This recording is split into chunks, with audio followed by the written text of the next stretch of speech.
Welcome to tonight's Bedtime Bible story. Tonight, we open the pages of the second book of Samuel. It tells of the years after David became king, how he rose to the throne and built a kingdom, how he fell at the height of his life, and how, through brokenness and grief, he met the unchanging faithfulness and promise of God. Before we begin, I'd love to know who's joining me tonight. Drop a comment below. Where in the world are you right now? What time is it there? And if there's something weighing on your heart tonight, leave your prayer request in the comments too, whether it's for yourself, for someone you love, or for a burden that has waited a long time for an answer. Tonight, none of us prays alone.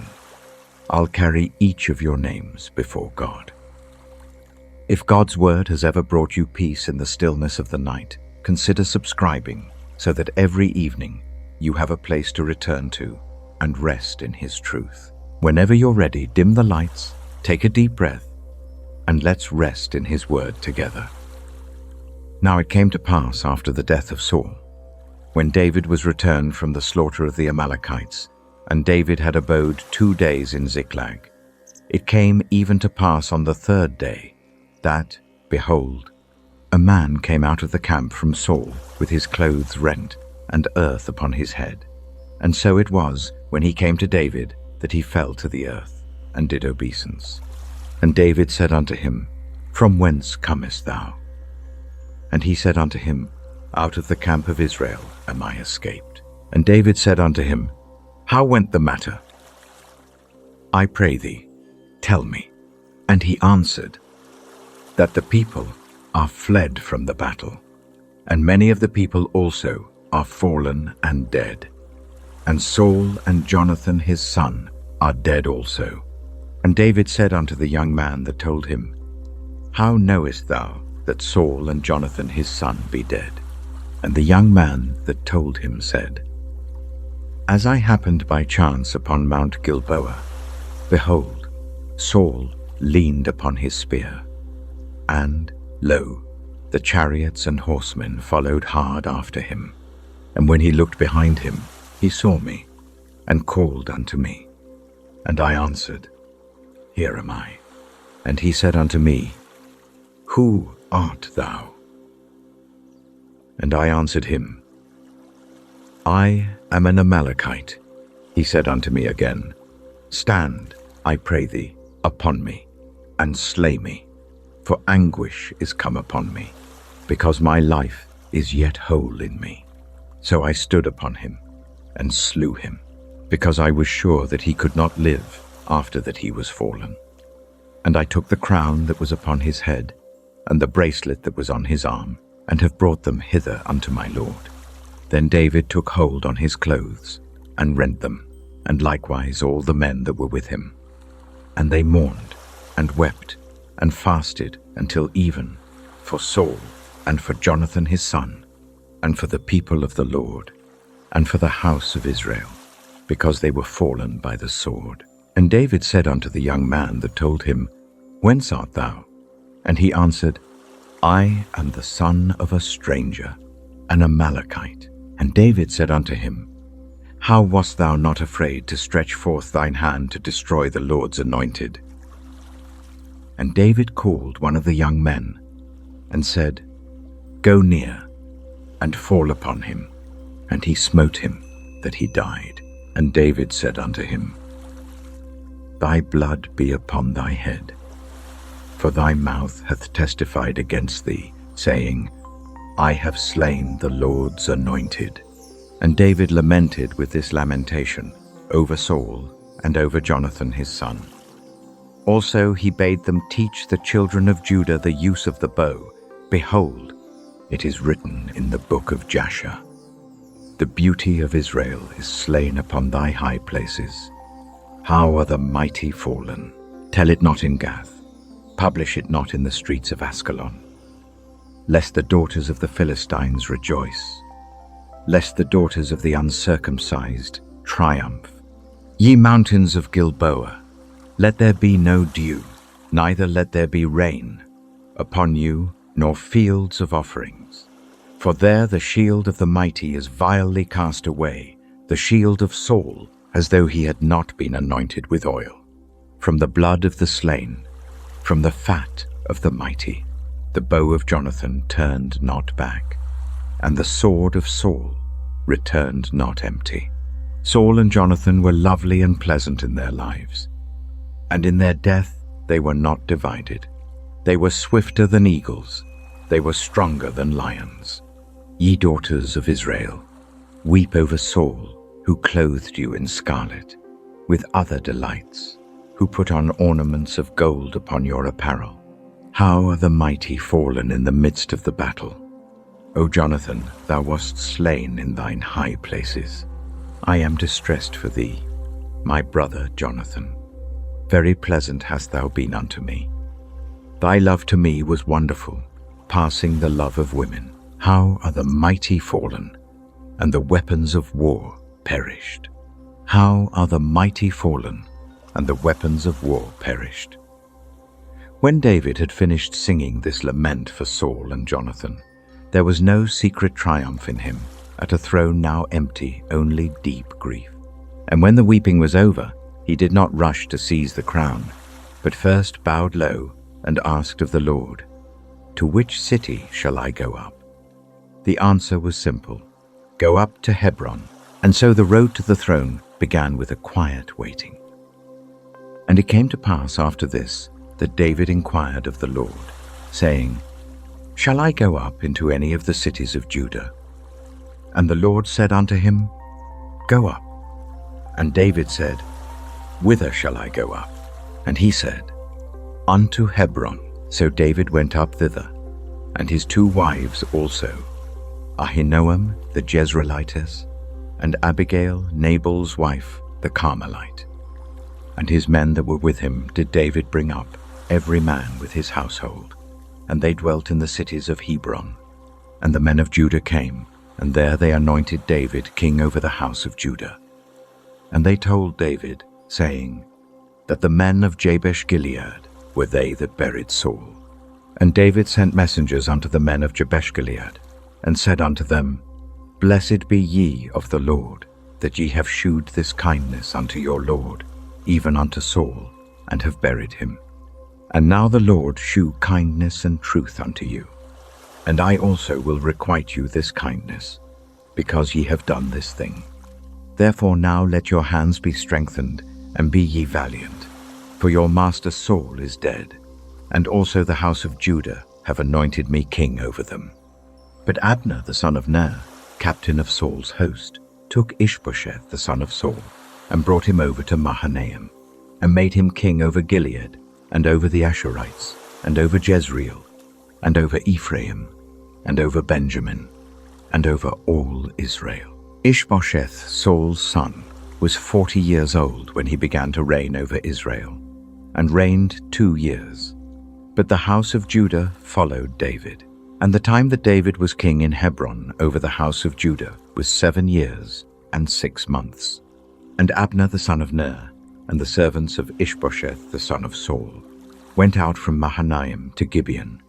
And Joab the son of Zeruiah, and the servants of David, went out and met together by the pool of Gibeon. And they sat down, the one on the one side of the pool, and the other on the other side of the pool. And Abner said to Joab, Let the young men now arise, and play before us. And Joab said, Let them arise. Then there arose, and went over by number 12 of Benjamin, which pertained to Ishbosheth the son of Saul, and 12 of the servants of David. And they caught every one his fellow by the head, and thrust his sword in his fellow's side.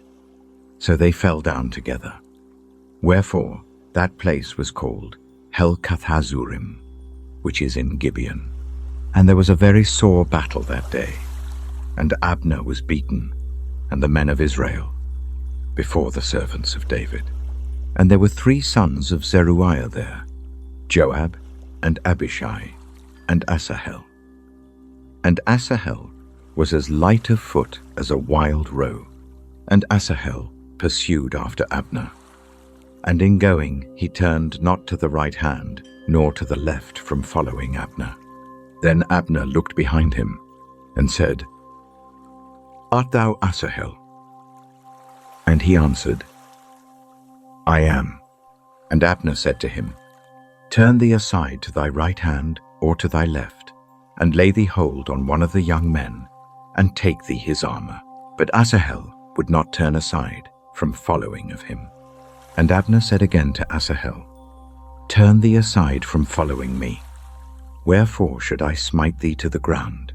How then should I hold up my face to Joab thy brother?" Howbeit he refused to turn aside. Wherefore Abner with the hinder end of the spear smote him under the 5th rib, that the spear came out behind him, and he fell down there and died in the same place. And it came to pass that as many as came to the place where Asahel fell down and died stood still.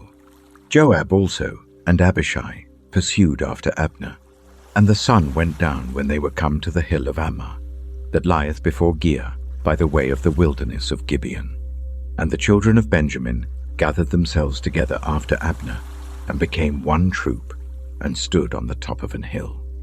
Then Abner called to Joab, and said, "Shall the sword devour forever?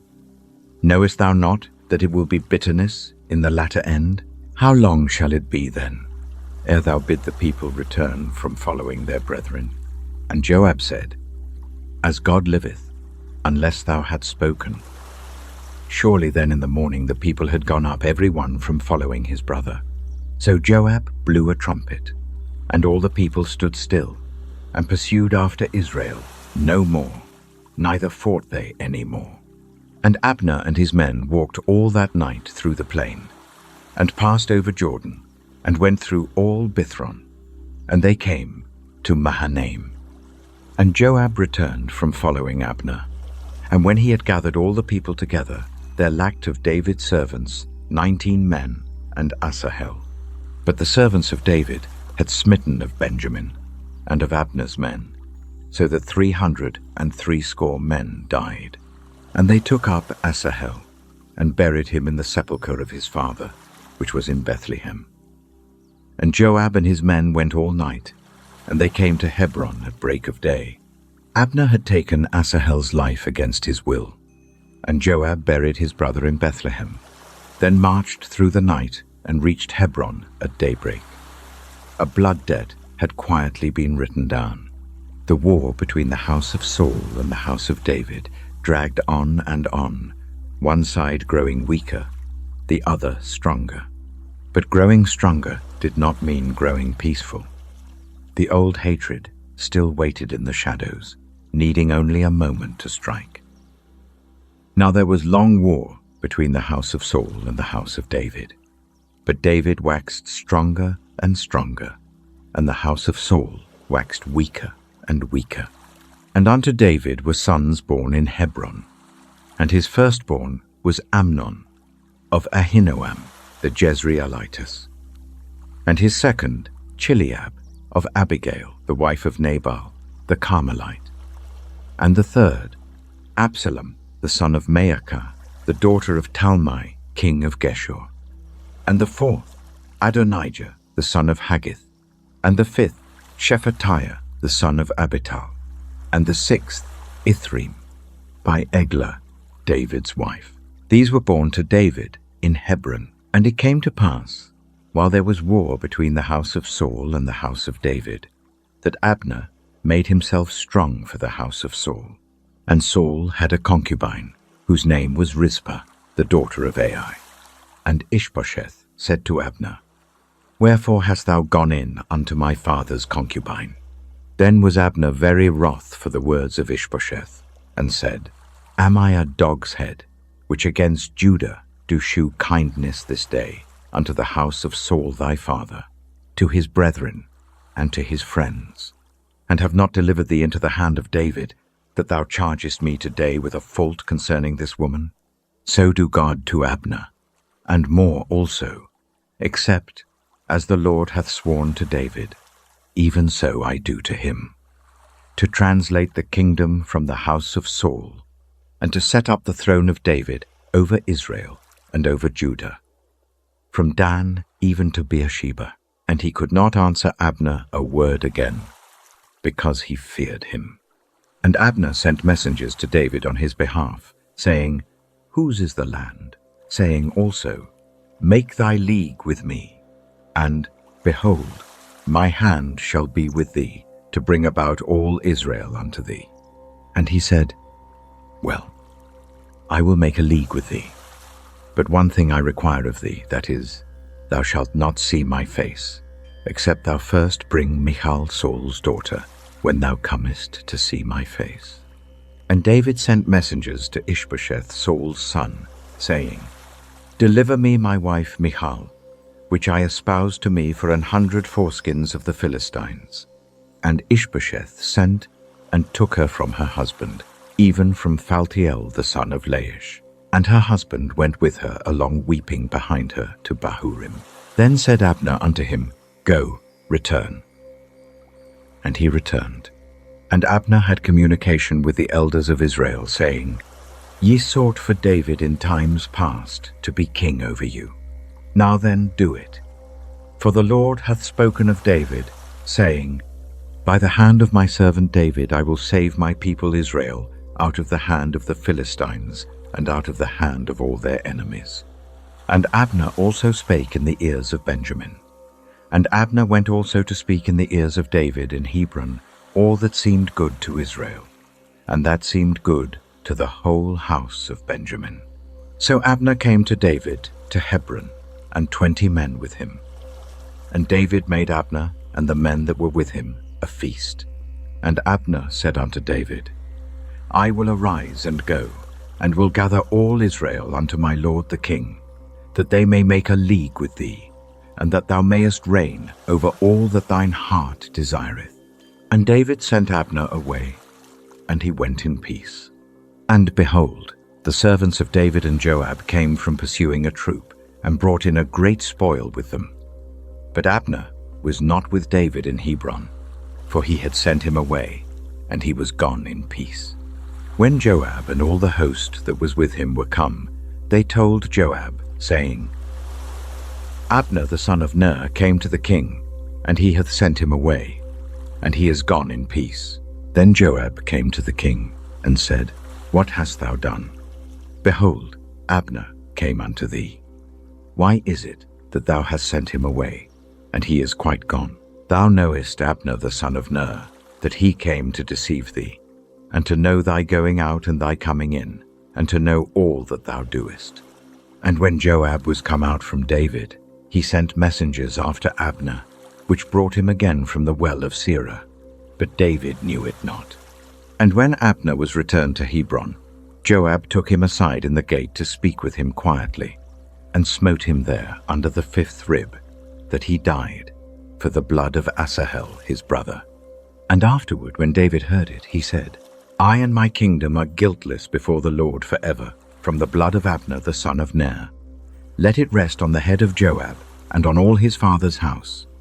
And let there not fail from the house of Joab one that hath an issue, or that is a leper, or that leaneth on a staff, or that falleth on the sword, or that lacketh bread. So Joab and Abishai his brother slew Abner, because he had slain their brother Asahel at Gibeon in the battle. And David said to Joab, and to all the people that were with him, Rend your clothes, and gird you with sackcloth, and mourn before Abner. And King David himself followed the bier. And they buried Abner in Hebron. And the king lifted up his voice, and wept at the grave of Abner. And all the people wept. And the king lamented over Abner, and said, Died Abner as a fool dieth? Thy hands were not bound, nor thy feet put into fetters. As a man falleth before wicked men, so fellest thou. And all the people wept again over him.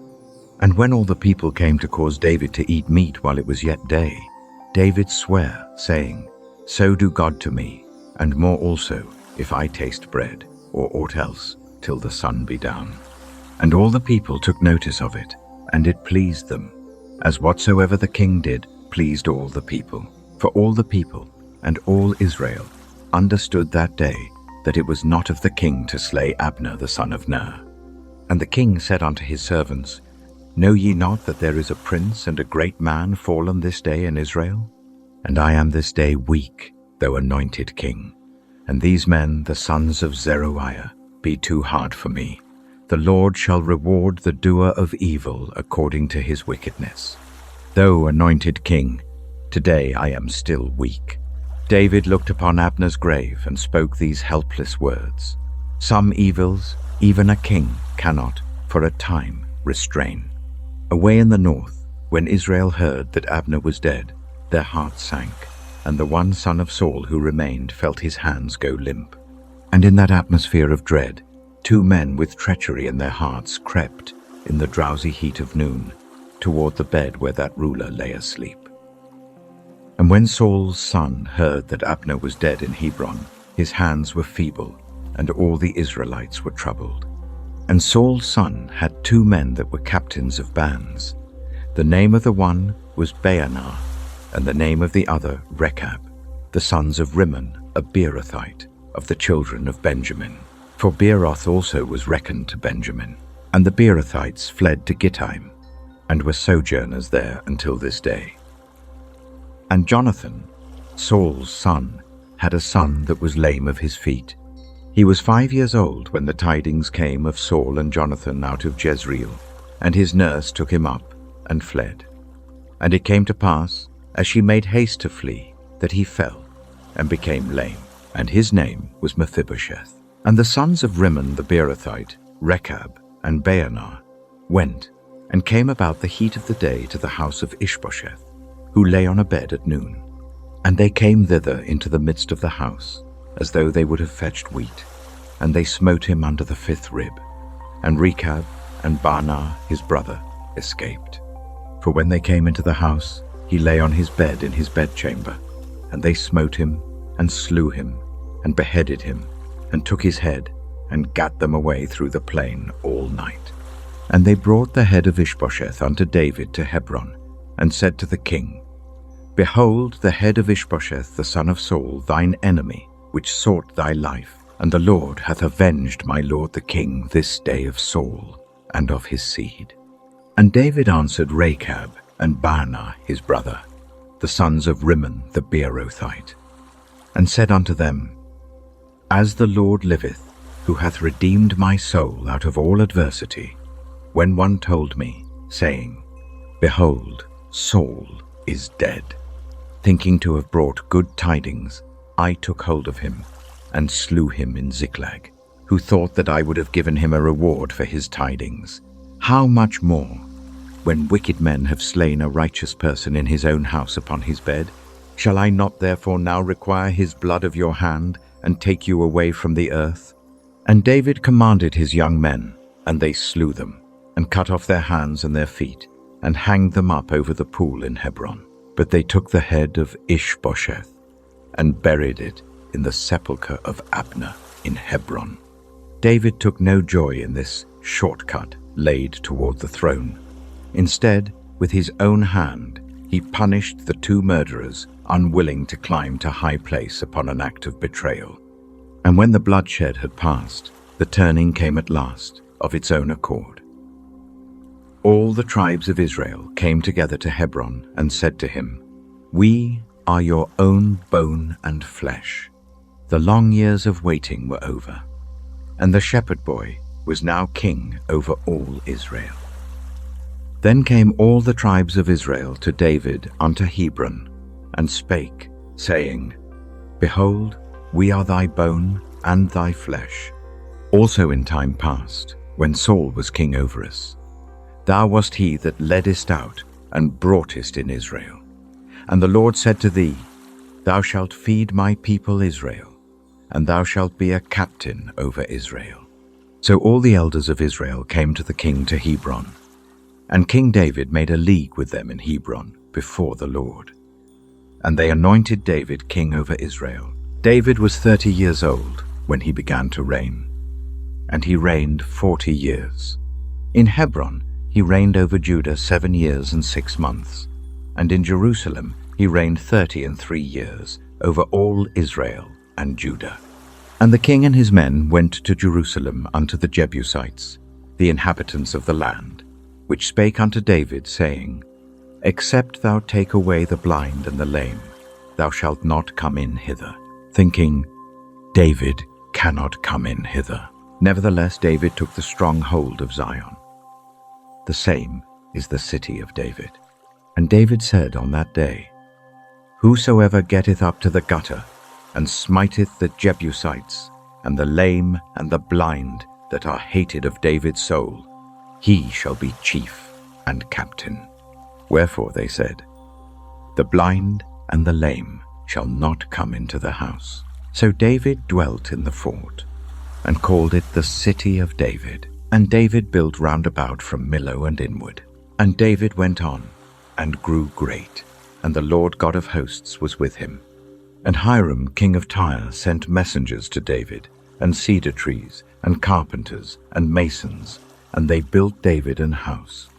And David perceived that the Lord had established him king over Israel, and that he had exalted his kingdom for his people Israel's sake.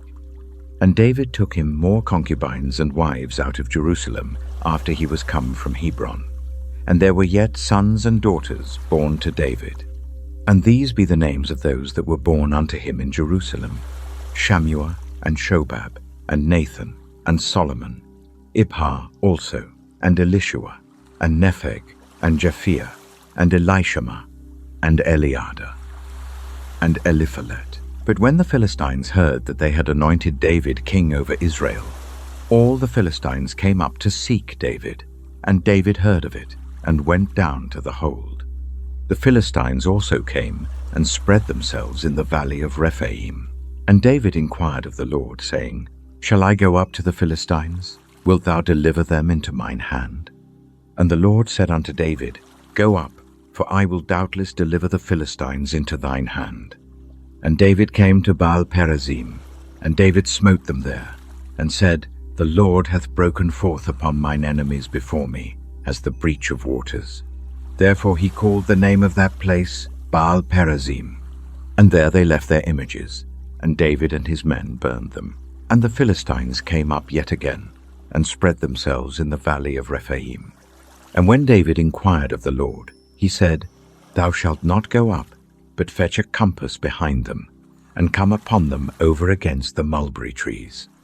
And let it be, when thou hearest the sound of a going in the tops of the mulberry trees, that then thou shalt bestir thyself, for then shall the Lord go out before thee, to smite the host of the Philistines.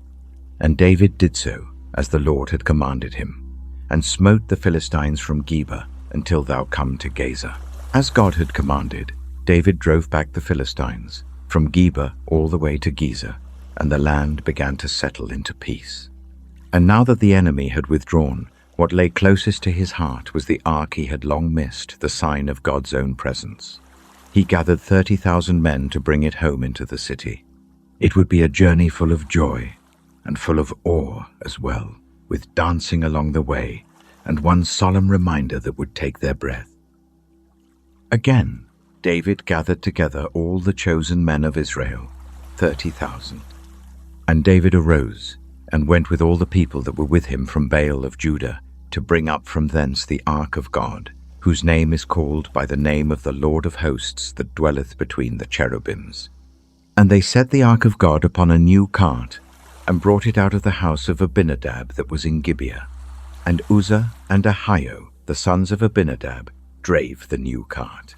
And they brought it out of the house of Abinadab, which was at Gibeah, accompanying the Ark of God. And Ahio went before the ark. And David and all the house of Israel played before the Lord on all manner of instruments made of fir wood, even on harps, and on psalteries, and on timbrels, and on cornets, and on cymbals.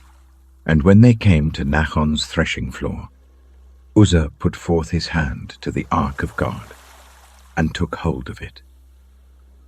For the oxen shook it, and the anger of the Lord was kindled against Uzzah. And God smote him there for his error. And there he died by the Ark of God. And David was displeased, because the Lord had made a breach upon Uzzah. And he called the name of the place Perez Uzzah to this day. And David was afraid of the Lord that day, and said, "How shall the ark of the Lord come to me?" So David would not remove the ark of the Lord unto him into the city of David. But David carried it aside into the house of Obed-Edom the Gittite. And the ark of the Lord continued in the house of Obed-Edom the Gittite 3 months. And the Lord blessed Obed-Edom and all his household.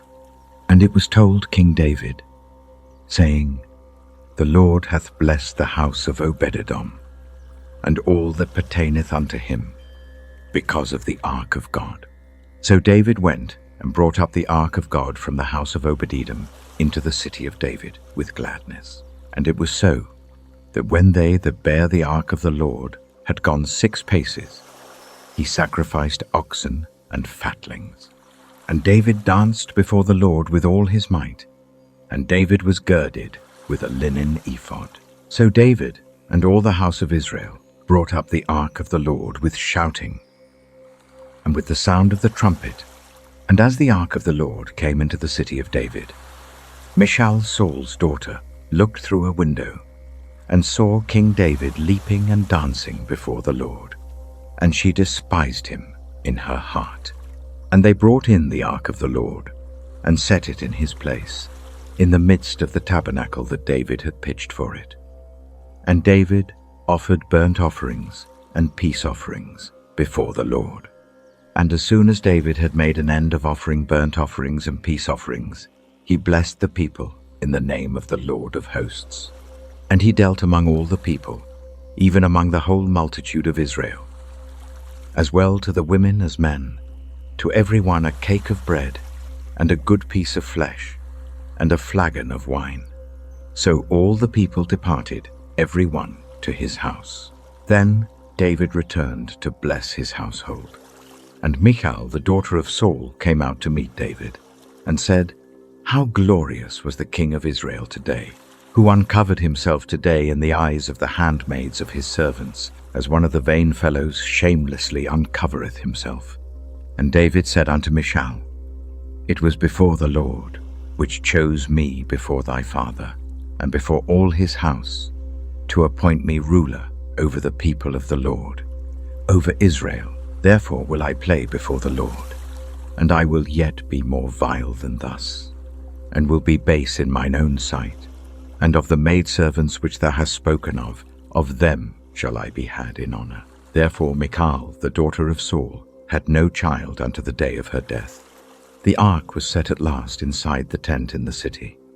And when the celebration faded, a crack remained in the palace. Michal had despised the king, who leapt for joy before God. After the noise came quiet. David sat alone in his house, looking around at the peace on every side, and a restlessness stirred in him. "I dwell in a house of cedar, while the ark of God remains within curtains." And that one thought would draw from God a promise beyond all he had asked. And it came to pass, when the king sat in his house, and the Lord had given him rest round about from all his enemies, that the king said unto Nathan the prophet, "See now, I dwell in an house of cedar, but the ark of God dwelleth within curtains." And Nathan said to the king, "Go, do all that is in thine heart, for the Lord is with thee." And it came to pass that night, that the word of the Lord came unto Nathan, saying, "Go and tell my servant David, Thus saith the Lord, Shalt thou build me an house for me to dwell in, whereas I have not dwelt in any house since the time that I brought up the children of Israel out of Egypt, even to this day, but have walked in a tent and in a tabernacle. In all the places wherein I have walked with all the children of Israel, spake I a word with any of the tribes of Israel, whom I commanded to feed my people Israel, saying, Why build ye not me an house of cedar? Now therefore so shalt thou say unto my servant David, Thus saith the Lord of hosts, I took thee from the sheepcote, from following the sheep, to be ruler over my people, over Israel. And I was with thee whithersoever thou wentest, and have cut off all thine enemies out of thy sight. and have made thee a great name, like unto the name of the great men that are in the earth. Moreover, I will appoint a place for my people Israel, and will plant them, that they may dwell in a place of their own, and move no more. Neither shall the children of wickedness afflict them any more, as before time.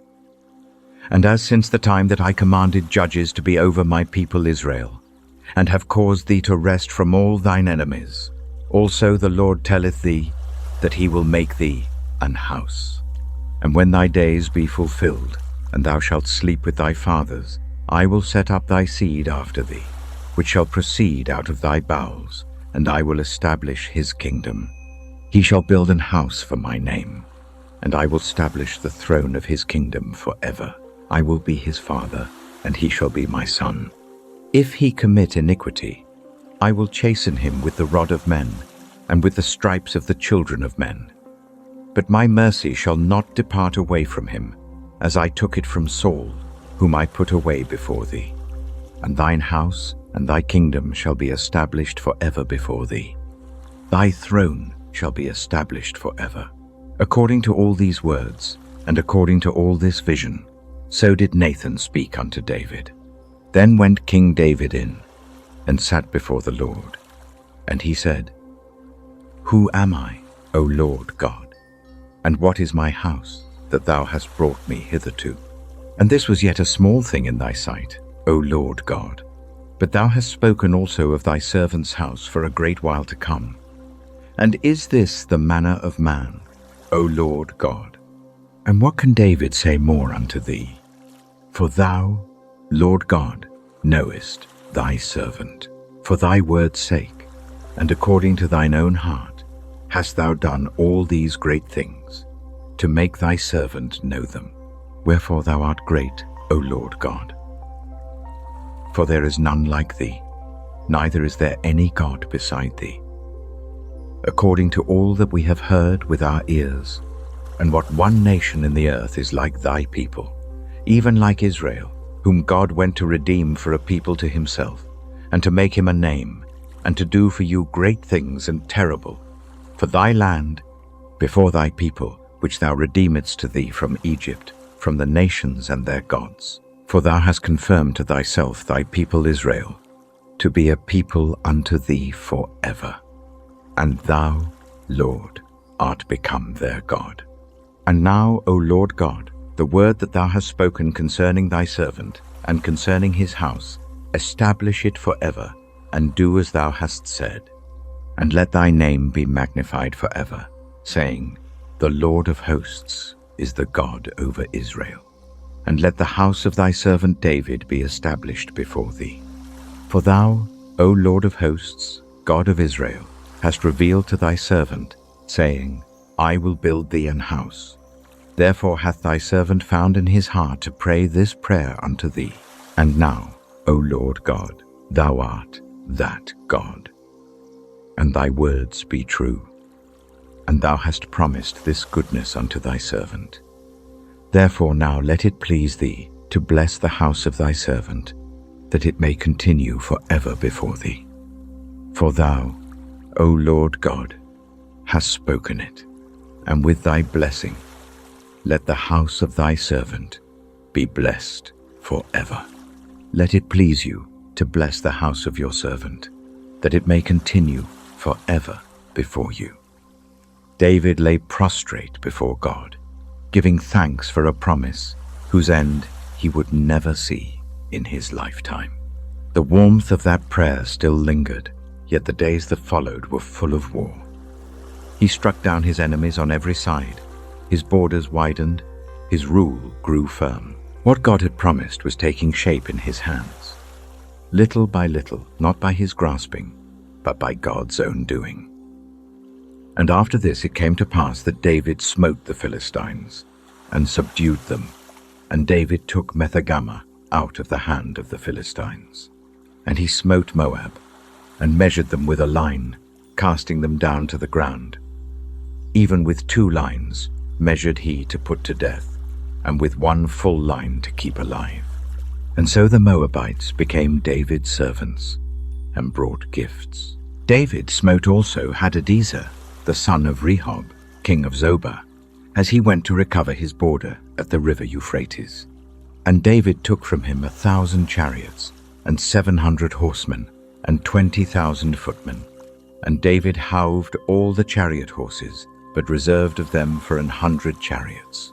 And when the Syrians of Damascus came to succor Hadadezer, king of Zobah, David slew of the Syrians 22,000 men. Then David put garrisons in Syria of Damascus, and the Syrians became servants to David, and brought gifts. And the Lord preserved David whithersoever he went. And David took the shields of gold that were on the servants of Hadadezer, and brought them to Jerusalem, and from Betah, and from Berothai, cities of Hadadezer, King David took exceeding much brass. When Toi, king of Hamath, heard that David had smitten all the host of Hadadezer, then Toi sent Joram his son unto King David to salute him and to bless him, because he had fought against Hadadezer and smitten him. For Hadadezer had wars with Toi. And Joram brought with him vessels of silver and vessels of gold and vessels of brass, which also King David did dedicate unto the Lord, with the silver and gold that he had dedicated of all nations which he subdued, of Syria, and of Moab, and of the children of Ammon, and of the Philistines, and of Amalek, and of the spoil of Hadadezer, son of Rehob, king of Zobah.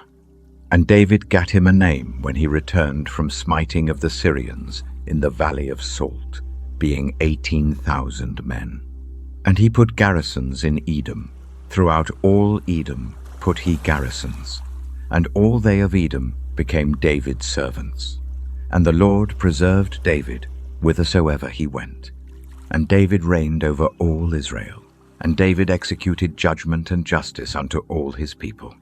And Joab the son of Zeruiah was over the host, and Jehoshaphat the son of Ahilud was recorder, and Zadok the son of Ahitub, and Ahimelech the son of Abiathar were the priests, and Sariah was the scribe, and Benaiah the son of Jehoiada was over both the Cherethites and the Pelethites, and David's sons were chief rulers. The kingdom was ordered and settled, each official in his place, and David's power stood at its height. Yet at the very peak of his strength, what lay on his heart was a name almost everyone had forgotten. He asked, "Is there anyone left of the house of Saul? For Jonathan's sake, I would show him kindness." And they brought a young man, lame in both feet, hidden away in the countryside, Jonathan's own son, who from that day would eat at the king's table. And David said, "Is there yet any that is left of the house of Saul, that I may shew him kindness for Jonathan's sake?" And there was of the house of Saul a servant whose name was Ziba. And when they had called him unto David, the king said unto him, "Art thou Ziba?" And he said, "Thy servant is he." And the king said, "Is there not yet any of the house of Saul, that I may shew the kindness of God unto him?" And Ziba said unto the king, "Jonathan hath yet a son, which is lame on his feet." And the king said unto him, "Where is he?" And Ziba said unto the king, "Behold, he is in the house of Machir, the son of Ammiel, in Lodebar." Then King David sent, and fetched him out of the house of Machir, the son of Ammiel, from Lodebar. Now when Mephibosheth, the son of Jonathan, the son of Saul, was come unto David, he fell on his face, and did reverence. And David said, "Mephibosheth." And he answered, "Behold thy servant." And David said unto him, "Fear not, for I will surely shew thee kindness for Jonathan thy father's sake, and will restore thee all the land of Saul thy father, and thou shalt eat bread at my table continually." And he bowed himself, and said, "What is thy servant, that thou shouldest look upon such a dead dog as I am?" Then the king called to Ziba, Saul's servant, and said unto him, "I have given unto thy master's son all that pertain to Saul and to all his house. Thou therefore, and thy sons, and thy servants, shall till the land for him. And thou shalt bring in the fruits, that thy master's son may have food to eat. But Mephibosheth, thy master's son, shall eat bread alway at my table. Now Ziba had 15 sons and 20 servants. Then said Ziba unto the king, According to all that my lord the king hath commanded his servant, so shall thy servant do. As for Mephibosheth, said the king, he shall eat at my table, as one of the king's sons. And Mephibosheth had a young son, whose name was Micah. And all that dwelt in the house of Ziba were servants unto Mephibosheth. So Mephibosheth dwelt in Jerusalem, for he did eat continually at the king's table, and was lame on both his feet. Mephibosheth lived in Jerusalem, with a place kept for him each day at the king's table, his crippled feet held securely by the king's kindness. But beyond such kindness, the quarrels of the world never cease. The king of Ammon died, and his son Hanun took the throne. David meant only goodwill, and sent envoys to comfort him, yet they were sent back shamed and disgraced. A kindness was trampled, and a war that need never have been fought was opened wide.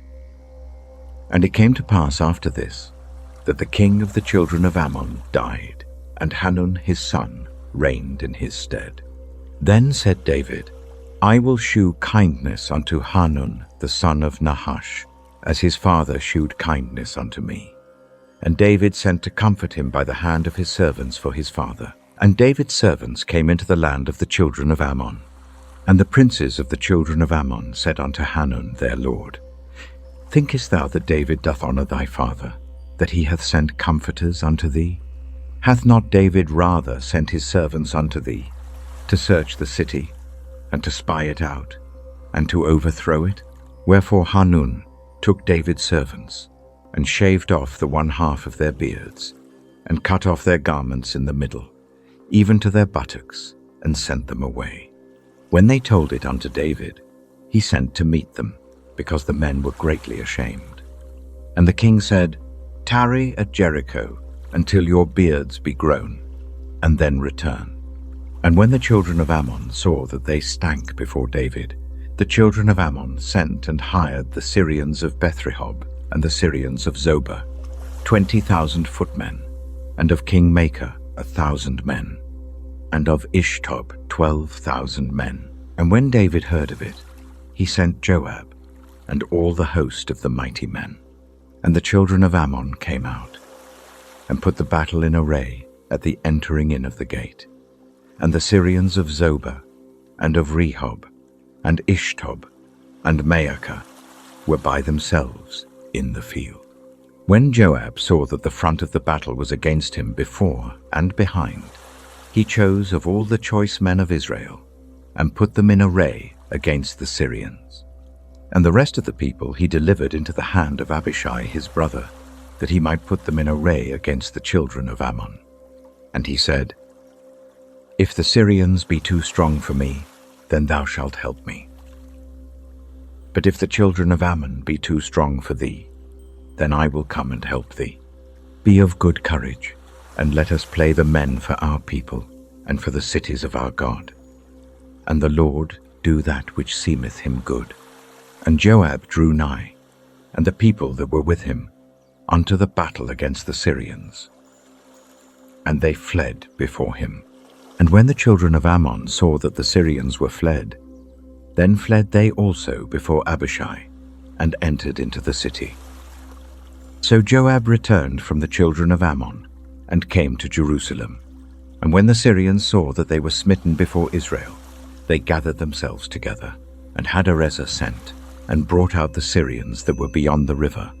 And they came to Helam, and Shobach, the captain of the host of Hadarezer, went before them. And when it was told David, he gathered all Israel together, and passed over Jordan, and came to Helam. And the Syrians set themselves in array against David, and fought with him. And the Syrians fled before Israel. And David slew the men of 700 chariots of the Syrians, and 40,000 horsemen. and smote Shobach the captain of their host, who died there. And when all the kings that were servants to Hadarezer saw that they were smitten before Israel, they made peace with Israel and served them. So the Syrians feared to help the children of Ammon any more. The Syrians were afraid and would help Ammon no more, and the fighting seemed to die down. But some dangers do not lie on the battlefield. The next spring, at the season when kings go out to war, David handed his army to Joab and stayed behind in Jerusalem. A king who should have been at the front sat idle on the flat roof of his palace, and in that languid evening hour his gaze fell where it never should have looked. And it came to pass, after the year was expired, at the time when kings go forth to battle, that David sent Joab and his servants with him, and all Israel. And they destroyed the children of Ammon, and besieged Rabbah. But David tarried still at Jerusalem. And it came to pass, in an evening tide, that David arose from off his bed, and walked upon the roof of the king's house. And from the roof he saw a woman washing herself, and the woman was very beautiful to look upon. And David sent and inquired after the woman. And one said, Is not this Bathsheba, the daughter of Eliam, the wife of Uriah the Hittite? And David sent messengers, and took her. And she came in unto him, and he lay with her, for she was purified from her uncleanness. And she returned unto her house, and the woman conceived, and sent and told David, and said, I am with child. And David sent to Joab, saying, Send me Uriah the Hittite. And Joab sent Uriah to David. And when Uriah was come unto him, David demanded of him how Joab did, and how the people did, and how the war prospered. And David said to Uriah, Go down to thy house, and wash thy feet. And Uriah departed out of the king's house, and there followed him a mess of meat from the king. But Uriah slept at the door of the king's house with all the servants of his lord, and went not down to his house. And when they had told David, saying, Uriah went not down unto his house, David said unto Uriah, Camest thou not from thy journey? Why then didst thou not go down unto thine house? And Uriah said unto David, The ark and Israel and Judah abide in tents, and my lord Joab and the servants of my lord are encamped in the open fields. Shall I then go into mine house, to eat and to drink, and to lie with my wife? As thou livest, and as thy soul liveth, I will not do this thing. And David said to Uriah, Tarry here today also, and tomorrow I will let thee depart. So Uriah abode in Jerusalem that day, and the morrow. And when David had called him, he did eat and drink before him. And he made him drunk, and at even he went out to lie on his bed with the servants of his lord, but went not down to his house. And it came to pass in the morning, that David wrote a letter to Joab, and sent it by the hand of Uriah. And he wrote in the letter, saying, Set ye Uriah in the forefront of the hottest battle, and retire ye from him, that he may be smitten and die. And it came to pass, when Joab observed the city, that he assigned Uriah unto a place where he knew that valiant men were. And the men of the city went out, and fought with Joab. And there fell some of the people of the servants of David. And Uriah the Hittite died also. Then Joab sent and told David all the things concerning the war, and charged the messenger, saying, When thou hast made an end of telling the matters of the war unto the king, and if so be that the king's wrath arise, and he say unto thee, Wherefore approached ye so nigh unto the city when ye did fight? Knew ye not that they would shoot from the wall? Who smote Abimelech the son of Jerubbesheth? Did not a woman cast a piece of a millstone upon him from the wall, that he died in Thebez? Why went ye nigh the wall? Then say thou, Thy servant Uriah the Hittite is dead also. So the messenger went, and came and shewed David all that Joab had sent him for. And the messenger said unto David, Surely the men prevailed against us, and came out unto us into the field, and we were upon them even unto the entering of the gate. And the shooters shot from off the wall upon thy servants. And some of the king's servants be dead, and thy servant Uriah the Hittite is dead also. Then David said unto the messenger, Thus shalt thou say unto Joab, Let not this thing displease thee, for the sword devoureth one as well as another. Make thy battle more strong against the city, and overthrow it, and encourage thou him. And when the wife of Uriah heard that Uriah her husband was dead, she mourned for her husband. And when the mourning was past, David sent and fetched her to his house, and she became his wife, and bare him a son. But the thing that David had done displeased the Lord. Everything seemed to be covered over. Faithful Uriah dead at the front, Bathsheba taken into the palace, a child born. Human eyes could see nothing wrong, yet one sentence hung like thunder in the dark. The thing David had done did not please the Lord. After some silent days, God sent a prophet to the king. Nathan did not rebuke him outright. He only told a story about a little ewe lamb leading the king step by step toward the sin he had hidden. And the Lord sent Nathan unto David. And he came unto him, and said unto him, There were 2 men in one city, the one rich, and the other poor. The rich man had exceeding many flocks and herds, but the poor man had nothing, save one little ewe lamb, which he had bought and nourished up. And it grew up together with him, and with his children. It did eat of his own meat, and drank of his own cup, and lay in his bosom, and was unto him as a daughter. And there came a traveller unto the rich man, and he spared to take of his own flock and of his own herd, to dress for the wayfaring man that was come unto him, but took the poor man's lamb, and dressed it for the man that was come to him. And David's anger was greatly kindled against the man, and he said to Nathan, As the Lord liveth, the man that hath done this thing shall surely die, and he shall restore the lamb fourfold, because he did this thing, and because he had no pity. And Nathan said to David, Thou art the man. Thus saith the Lord God of Israel, I anointed thee king over Israel, and I delivered thee out of the hand of Saul, and I gave thee thy master's house, and thy master's wives into thy bosom, and gave thee the house of Israel and of Judah. And if that had been too little, I would moreover have given unto thee such and such things. Wherefore hast thou despised the commandment of the Lord, to do evil in his sight? Thou hast killed Uriah the Hittite with the sword, and hast taken his wife to be thy wife, and hast slain him with the sword of the children of Ammon. Now therefore the sword shall never depart from thine house, because thou hast despised me, and hast taken the wife of Uriah the Hittite to be thy wife. Thus saith the Lord, Behold, I will raise up evil against thee out of thine own house, and I will take thy wives before thine eyes, and give them unto thy neighbor, and he shall lie with thy wives in the sight of this sun. For thou didst it secretly. But I will do this thing before all Israel, and before the sun. And David said unto Nathan, I have sinned against the Lord. And Nathan said unto David, The Lord also hath put away thy sin. Thou shalt not die.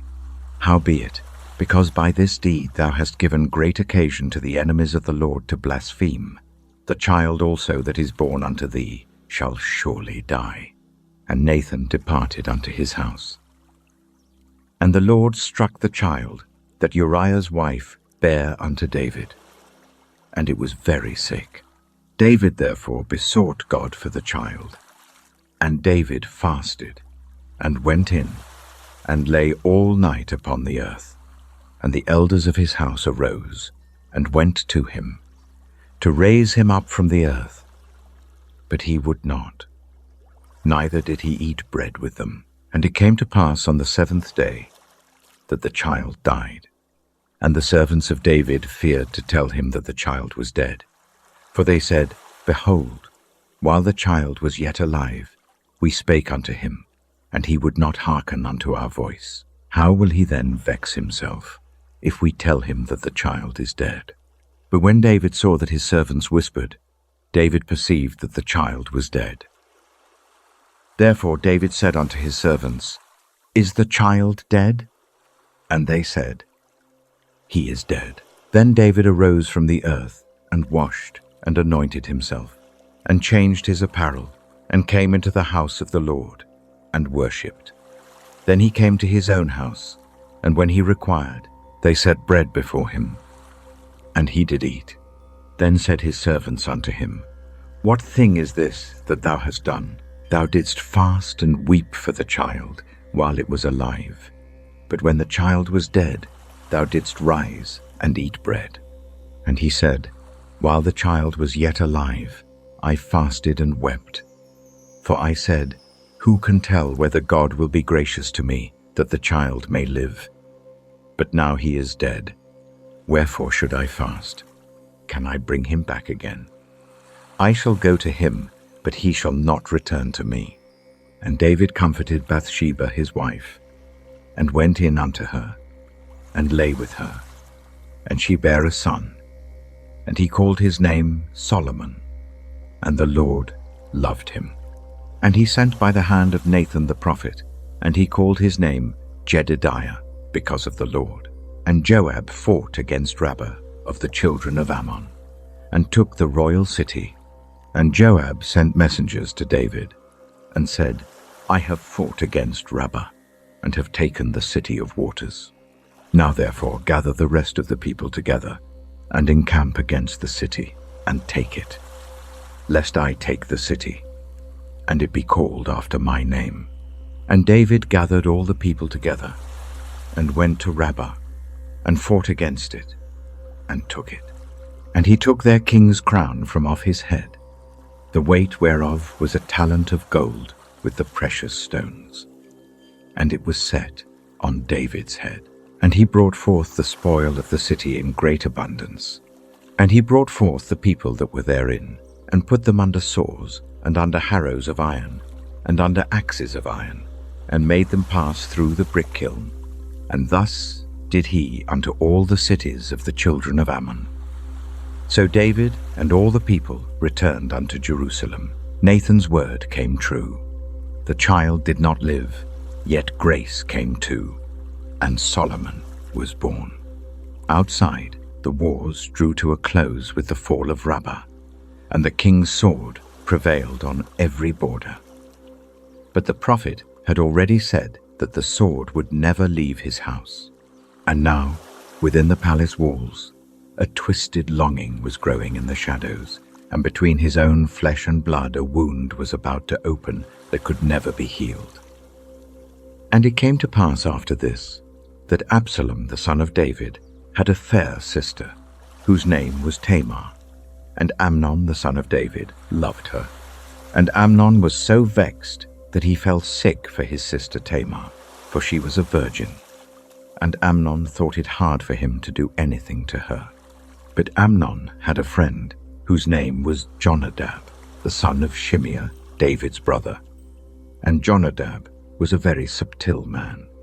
And he said unto him, Why art thou, being the king's son, lean from day to day? Wilt thou not tell me? And Amnon said unto him, I love Tamar, my brother Absalom's sister. And Jonadab said unto him, Lay thee down on thy bed, and make thyself sick. And when thy father cometh to see thee, say unto him, I pray thee, let my sister Tamar come, and give me meat, and dress the meat in my sight, that I may see it, and eat it at her hand. So Amnon lay down, and made himself sick.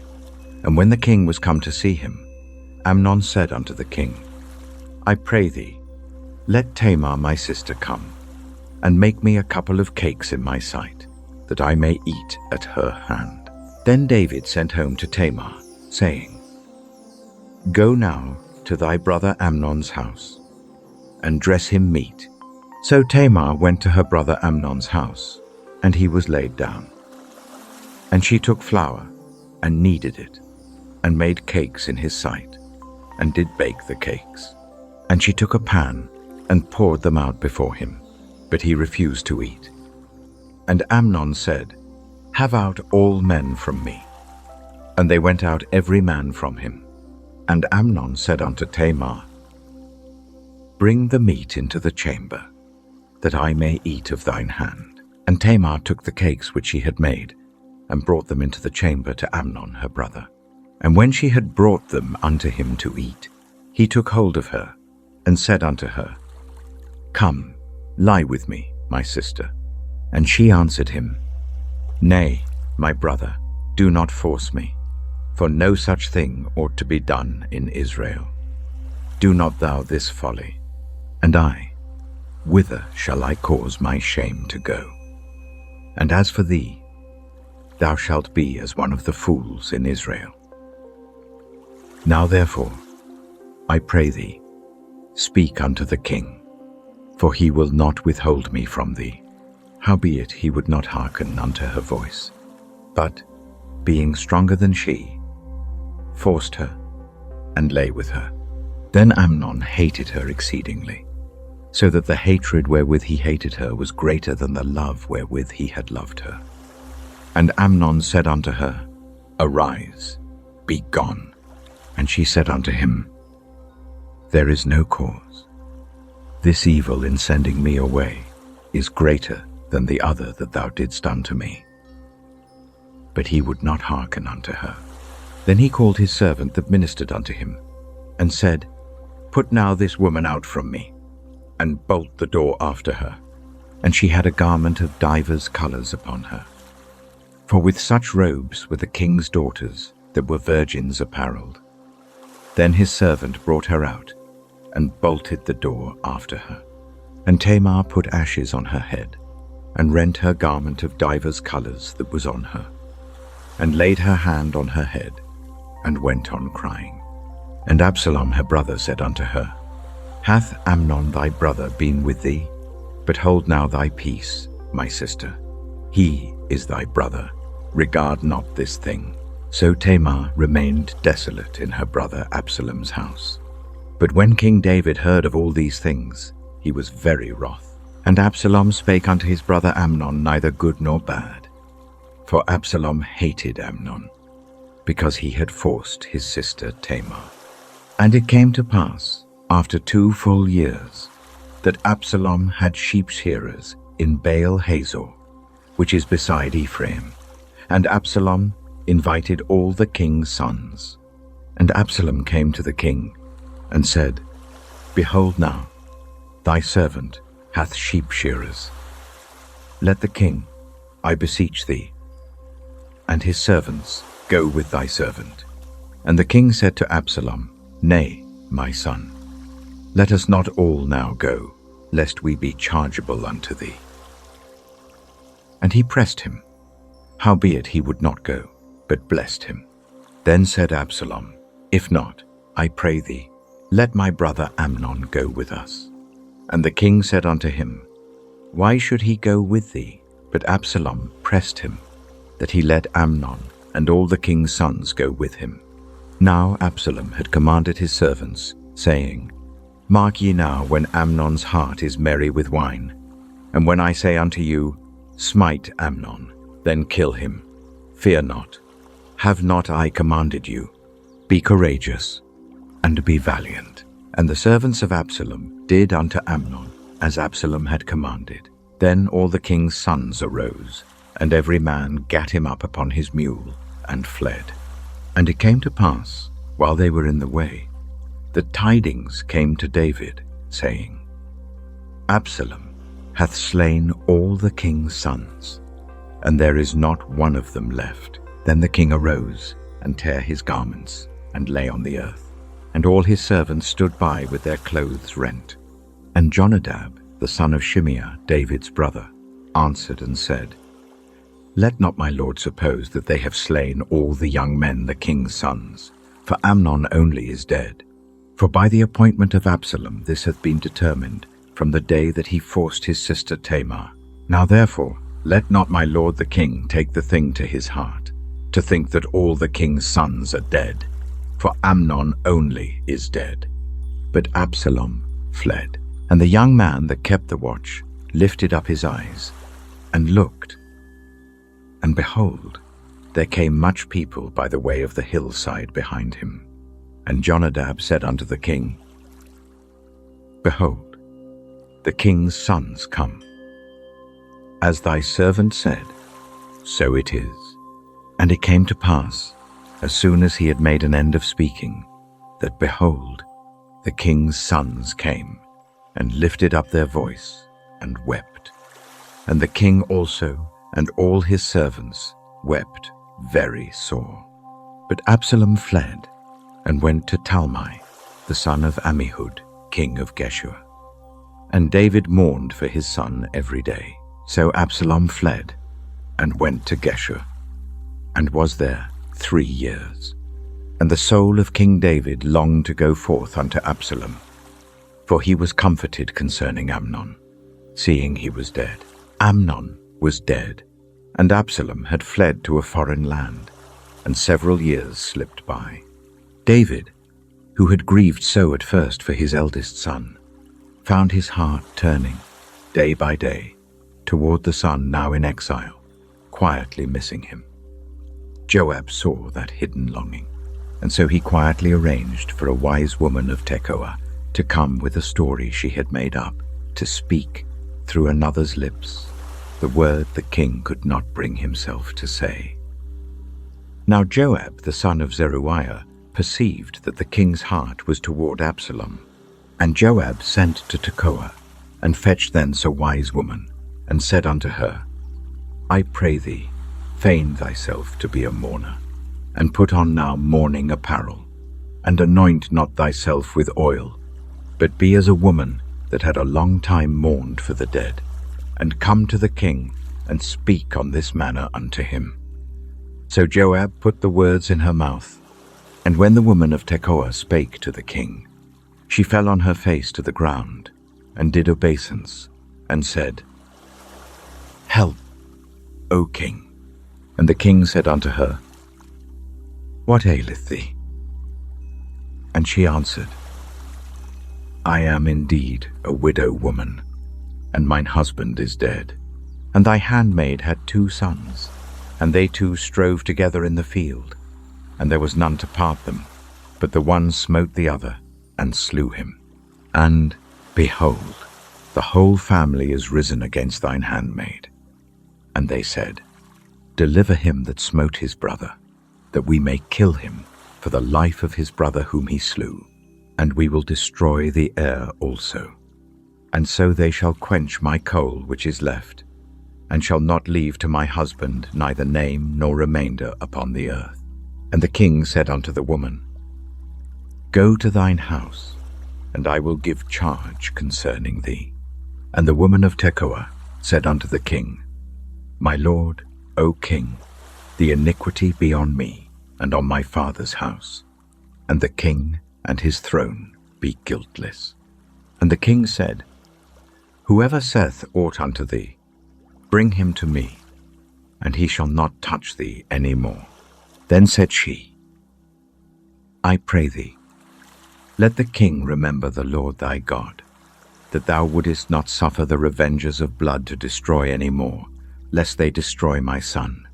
And he said, As the Lord liveth, there shall not one hair of thy son fall to the earth. Then the woman said, Let thine handmaid, I pray thee, speak one word unto my lord the king. And he said, Say on. And the woman said, Wherefore then hast thou thought such a thing against the people of God? For the king doth speak this thing as one which is faulty, in that the king doth not fetch home again his banished. For we must needs die, and are as water spilt on the ground, which cannot be gathered up again. Neither doth God respect any person, yet doth he devise means that his banished be not expelled from him. Now therefore that I am come to speak of this thing unto my lord the king, it is because the people have made me afraid. And thy handmaid said, I will now speak unto the king. It may be that the king will perform the request of his handmaid. For the king will hear, to deliver his handmaid out of the hand of the man that would destroy me and my son together out of the inheritance of God. Then thine handmaid said, The word of my lord the king shall now be comfortable. For as an angel of God, so is my lord the king to discern good and bad. Therefore the Lord thy God will be with thee. Then the king answered and said unto the woman, Hide not from me, I pray thee, the thing that I shall ask thee. And the woman said, Let my lord the king now speak. And the king said, Is not the hand of Joab with thee in all this? And the woman answered and said, As thy soul liveth, my lord the king, none can turn to the right hand or to the left from aught that my lord the king hath spoken. For thy servant Joab he bade me, and he put all these words in the mouth of thine handmaid. To fetch about this form of speech hath thy servant Joab done this thing. And my lord is wise, according to the wisdom of an angel of God, to know all things that are in the earth. And the king said unto Joab, Behold now, I have done this thing. Go therefore, bring the young man Absalom again. And Joab fell to the ground on his face, and bowed himself, and thanked the king. And Joab said, Today thy servant knoweth that I have found grace in thy sight, my lord, O king, in that the king hath fulfilled the request of his servant. So Joab arose and went to Geshur, and brought Absalom to Jerusalem. And the king said, Let him turn to his own house, and let him not see my face. So Absalom returned to his own house, and saw not the king's face. But in all Israel there was none to be so much praised as Absalom for his beauty. From the sole of his foot even to the crown of his head there was no blemish in him. And when he polled his head, for it was at every year's end that he polled it, because the hair was heavy on him, therefore he polled it. He weighed the hair of his head at 200 shekels after the king's weight. And unto Absalom there were born 3 sons and 1 daughter, whose name was Tamar. She was a woman of a fair countenance. So Absalom dwelt 2 full years in Jerusalem, and saw not the king's face. Therefore Absalom sent for Joab, to have sent him to the king. But he would not come to him. And when he sent again the second time, he would not come. Therefore he said unto his servants, See, Joab's field is near mine, and he hath barley there. Go and set it on fire. And Absalom's servants set the field on fire. Then Joab arose, and came to Absalom unto his house, and said unto him, Wherefore have thy servants set my field on fire? And Absalom answered Joab, Behold, I sent unto thee, saying, Come hither, that I may send thee to the king, to say, Wherefore am I come from Geshur? It had been good for me to have been there still. Now therefore let me see the king's face, and if there be any iniquity in me, let him kill me. So Joab came to the king, and told him. And when he had called for Absalom, he came to the king, and bowed himself on his face to the ground before the king. And the king kissed Absalom. That embrace, that kiss, it looked like a father and son made whole. But what lay in Absalom's heart had not been laid down by coming home. He prepared chariots and horses and men to run before him, and standing at the city gate day after day, with flattering words, he stole away the hearts of Israel. And when his moment was ripe, he suddenly raised the banner of revolt. Old David could only cover his head, walk barefoot, and leave in tears the city he had built. And it came to pass after this, that Absalom prepared him chariots and horses, and 50 men to run before him. And Absalom rose up early, and stood beside the way of the gate. And it was so, that when any man that had a controversy came to the king for judgment, then Absalom called unto him, and said, Of what city art thou? And he said, Thy servant is of one of the tribes of Israel. And Absalom said unto him, See, thy matters are good and right, but there is no man deputed of the king to hear thee. Absalom said moreover, O that I were made judge in the land, that every man which hath any suit or cause might come unto me, and I would do him justice.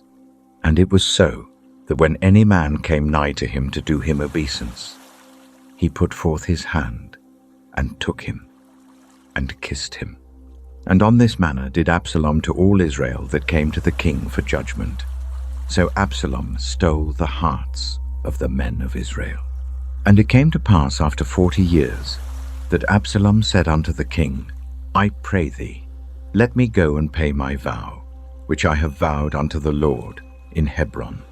For thy servant vowed a vow while I abode at Geshur in Syria, saying, If the Lord shall bring me again indeed to Jerusalem, then I will serve the Lord.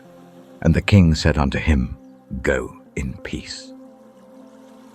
So he arose and went to Hebron. But Absalom sent spies throughout all the tribes of Israel, saying, As soon as ye hear the sound of the trumpet, then ye shall say, Absalom reigneth in Hebron. And with Absalom went 200 men out of Jerusalem that were called. And they went in their simplicity, and they knew not anything.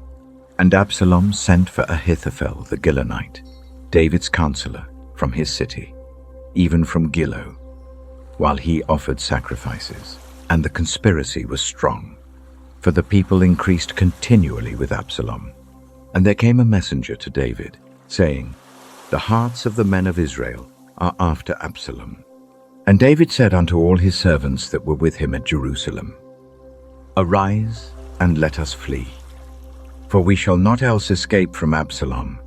Make speed to depart, lest he overtake us suddenly, and bring evil upon us, and smite the city with the edge of the sword. And the king's servants said unto the king, Behold, thy servants are ready to do whatsoever my lord the king shall appoint. And the king went forth, and all his household after him. And the king left 10 women, which were concubines, to keep the house.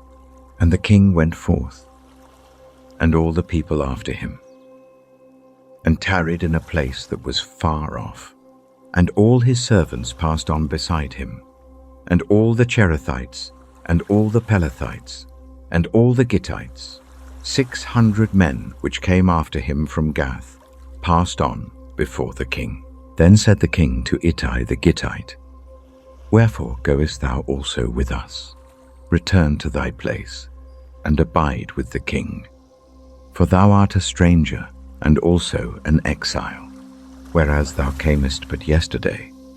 Should I this day make thee go up and down with us? Seeing I go whither I may, return thou, and take back thy brethren. Mercy and truth be with thee. And Ittai answered the king, and said, As the Lord liveth, and as my lord the king liveth, surely in what place my lord the king shall be, whether in death or life, even there also will thy servant be. And David said to Ittai, Go and pass over. And Ittai the Gittite passed over, and all his men, and all the little ones that were with him. And all the country wept with a loud voice, and all the people passed over. The king also himself passed over the brook Kidron, and all the people passed over toward the way of the wilderness. And lo, Zadok also, and all the Levites were with him, bearing the ark of the covenant of God. And they set down the ark of God. And Abiathar went up, until all the people had done passing out of the city. And the king said unto Zadok, Carry back the ark of God into the city. If I shall find favor in the eyes of the Lord, he will bring me again, and shew me both it and his habitation. But if he thus say, I have no delight in thee, Behold, here am I. Let him do to me as seemeth good unto him. The king said also unto Zadok the priest, Art not thou a seer? Return into the city in peace, and your 2 sons with you, Ahimaaz thy son, and Jonathan the son of Abiathar. See, I will tarry in the plain of the wilderness until there come word from you to certify me. Zadok therefore and Abiathar carried the Ark of God again to Jerusalem, and they tarried there. And David went up by the ascent of Mount Olivet, and wept as he went up, and had his head covered, and he went barefoot. And all the people that was with him covered every man his head, and they went up, weeping as they went up. And one told David, saying, Ahithophel is among the conspirators with Absalom. And David said, O Lord, I pray thee, turn the counsel of Ahithophel into foolishness. And it came to pass that when David was come to the top of the mount, where he worshipped God, behold, Hushai the Archite came to meet him with his coat rent, and earth upon his head, unto whom David said, If thou passest on with me, then thou shalt be a burden unto me. But if thou return to the city, and say unto Absalom, I will be thy servant, O king, as I have been thy father's servant hitherto, so will I now also be thy servant. Then mayest thou for me defeat the counsel of Ahithophel. And hast thou not there with thee Zadok and Abiathar the priests? Therefore it shall be, that what thing soever thou shalt hear out of the king's house, thou shalt tell it to Zadok and Abiathar the priests. Behold, they have there with them their 2 sons, Ahimaaz Zadok's son, and Jonathan Abiathar's son, and by them ye shall send unto me everything that ye can hear. So Hushai, David's friend, came into the city, and Absalom came into Jerusalem. Absalom entered Jerusalem in high spirits, while David, on the road of exile, walked into deeper and deeper desolation. On the hillside, first Ziba came to meet him, leading donkeys laden with food. And further on, a man of Saul's house followed alongside the road, cursing him the whole way, flinging dust and stones. His men wanted to avenge the king, but David raised his hand and stopped them quietly. He received all this shame and let it fall upon him. And when David was a little past the top of the hill, behold, Ziba, the servant of Mephibosheth, met him, with a couple of asses saddled, and upon them 200 loaves of bread, and 100 bunches of raisins, and 100 of summer fruits, and a bottle of wine. And the king said unto Ziba, What meanest thou by these? And Ziba said, The asses be for the king's household to ride on, and the bread and summer fruit for the young men to eat, and the wine, that such as be faint in the wilderness may drink. And the king said, And where is thy master's son? And Ziba said unto the king, Behold, he abideth at Jerusalem. For he said, Today shall the house of Israel restore me the kingdom of my father. Then said the king to Ziba, Behold, thine are all that pertained unto Mephibosheth. And Ziba said, I humbly beseech thee, that I may find grace in thy sight, my lord, O king. And when King David came to Bahurim, behold, thence came out a man of the family of the house of Saul, whose name was Shimei, the son of Gera. He came forth, and cursed still as he came, and he cast stones at David, and at all the servants of King David, and all the people, and all the mighty men were on his right hand and on his left. And thus said Shimei when he cursed, Come out, thou bloody man, and thou man of Belial. The Lord hath returned upon thee all the blood of the house of Saul, in whose stead thou hast reigned, and the Lord hath delivered the kingdom into the hand of Absalom thy son. And, behold, thou art taken in thy mischief, because thou art a bloody man. Then said Abishai the son of Zeruiah unto the king, Why should this dead dog curse my lord the king? Let me go over, I pray thee, and take off his head. And the king said, What have I to do with you, ye sons of Zeruiah? So let him curse, because the Lord hath said unto him, Curse David. Who shall then say, Wherefore hast thou done so? And David said to Abishai and to all his servants, Behold, my son, which came forth of my bowels, seeketh my life. How much more now may this Benjamite do it? Let him alone, and let him curse. For the Lord hath bidden him. It may be that the Lord will look on mine affliction, and that the Lord will requite me good for his cursing this day. And as David and his men went by the way, Shimei went along on the hillside over against him, and cursed as he went, and threw stones at him, and cast dust. And the king, and all the people that were with him, came weary, and refreshed themselves there. And Absalom, and all the people, the men of Israel, came to Jerusalem, and Ahithophel with him. And it came to pass, when Hushai the Archite, David's friend, was come unto Absalom, that Hushai said unto Absalom, God save the king. God save the king. And Absalom said to Hushai, Is this thy kindness to thy friend? Why wentest thou not with thy friend? And Hushai said unto Absalom, Nay, but whom the Lord, and this people, and all the men of Israel choose, his will I be, and with him will I abide. And again, whom should I serve? Should I not serve in the presence of his son? As I have served in thy father's presence, so will I be in thy presence. Then said Absalom to Ahithophel, Give counsel among you what we shall do. And Ahithophel said unto Absalom, Go in unto thy father's concubines, which he hath left to keep the house, and all Israel shall hear that thou art abhorred of thy father. Then shall the hands of all that are with thee be strong. So they spread Absalom a tent upon the top of the house, and Absalom went in unto his father's concubines in the sight of all Israel. And the counsel of Ahithophel, which he counselled in those days, was as if a man had inquired at the oracle of God. So was all the counsel of Ahithophel, both with David and with Absalom.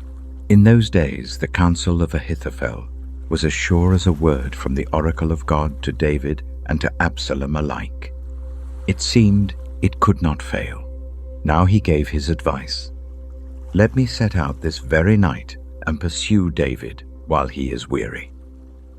Had it been followed, the fleeing king would have had almost no way out, but God was already at work in secret, having set another voice in place to quietly turn aside on that life or death night, a plan that seemed flawless. Moreover, Ahithophel said unto Absalom, Let me now choose out 12,000 men, and I will arise and pursue after David this night. And I will come upon him while he is weary and weak-handed, and will make him afraid. And all the people that are with him shall flee, and I will smite the king only. And I will bring back all the people unto thee. The man whom thou seekest is as if all returned. So all the people shall be in peace. And the saying pleased Absalom well, and all the elders of Israel. Then said Absalom, Call now Hushai the Archite also, and let us hear likewise what he saith. And when Hushai was come to Absalom, Absalom spake unto him, saying, Ahithophel hath spoken after this manner. Shall we do after his saying? If not, speak thou. And Hushai said unto Absalom, The counsel that Ahithophel hath given is not good at this time. For, said Hushai, Thou knowest thy father and his men, that they be mighty men, and they be chafed in their minds, as a bear robbed of her whelps in the field. And thy father is a man of war, and will not lodge with the people. Behold, he is hid now in some pit, or in some other place. And it will come to pass, when some of them be overthrown at the first, that whosoever heareth it will say, There is a slaughter among the people that follow Absalom. And he also that is valiant, whose heart is as the heart of a lion, shall utterly melt. For all Israel knoweth that thy father is a mighty man, and they which be with him are valiant men. Therefore I counsel that all Israel be generally gathered unto thee, from Dan even to Beersheba, as the sand that is by the sea for multitude, and that thou go to battle in thine own person. So shall we come upon him in some place where he shall be found, and we will light upon him as the dew falleth on the ground. And of him, and of all the men that are with him, there shall not be left so much as one.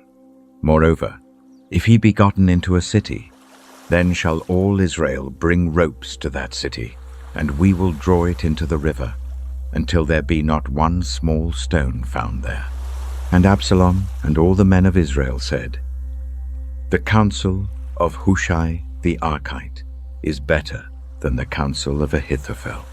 For the Lord had appointed to defeat the good counsel of Ahithophel, to the intent that the Lord might bring evil upon Absalom. Then said Hushai unto Zadok and to Abiathar the priests, Thus and thus did Ahithophel counsel Absalom and the elders of Israel, and thus have I counseled. Now therefore send quickly, and tell David, saying, Lodge not this night in the plains of the wilderness, but speedily pass over, lest the king be swallowed up, and all the people that are with him. Now Jonathan and Ahimaaz stayed by Enrogel, for they might not be seen to come into the city. And a wench went and told them, and they went and told King David. Nevertheless a lad saw them, and told Absalom. But they went both of them away quickly, and came to a man's house in Bahurim, which had a well in his court, whither they went down. And the woman took and spread a covering over the well's mouth, and spread ground corn thereon. And the thing was not known.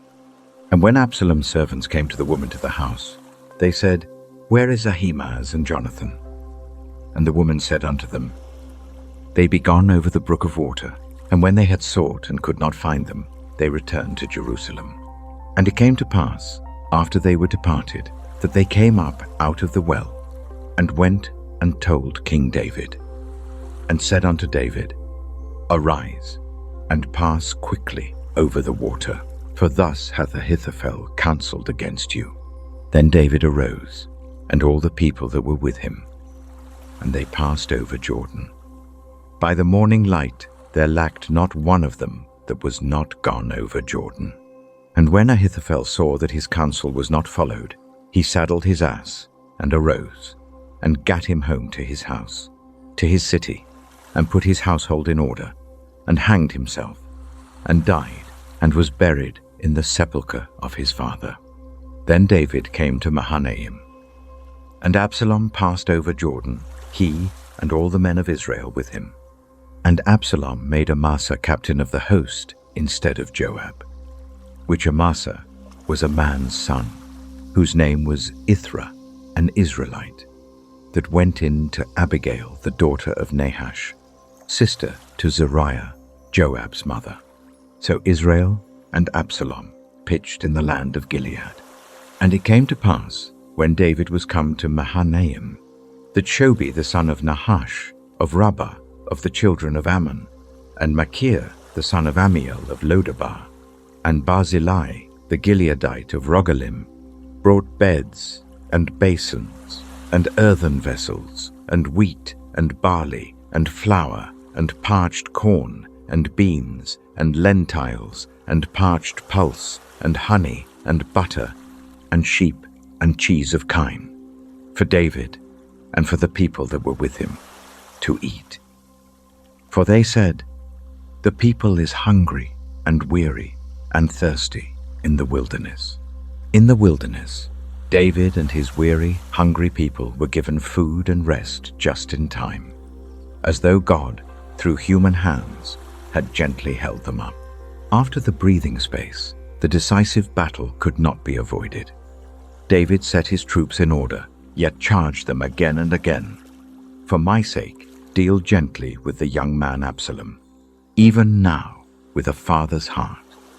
He thought of the son who had risen against him. But deep in the forest, another kind of end was waiting for Absalom. And David numbered the people that were with him, and set captains of thousands and captains of hundreds over them. And David sent forth a third part of the people under the hand of Joab, and a third part under the hand of Abishai the son of Zeruiah, Joab's brother, and a third part under the hand of Ittai the Gittite. And the king said unto the people, "I will surely go forth with you myself also." But the people answered, "Thou shalt not go forth. For if we flee away, they will not care for us. Neither if half of us die, will they care for us. But now thou art worth 10,000 of us.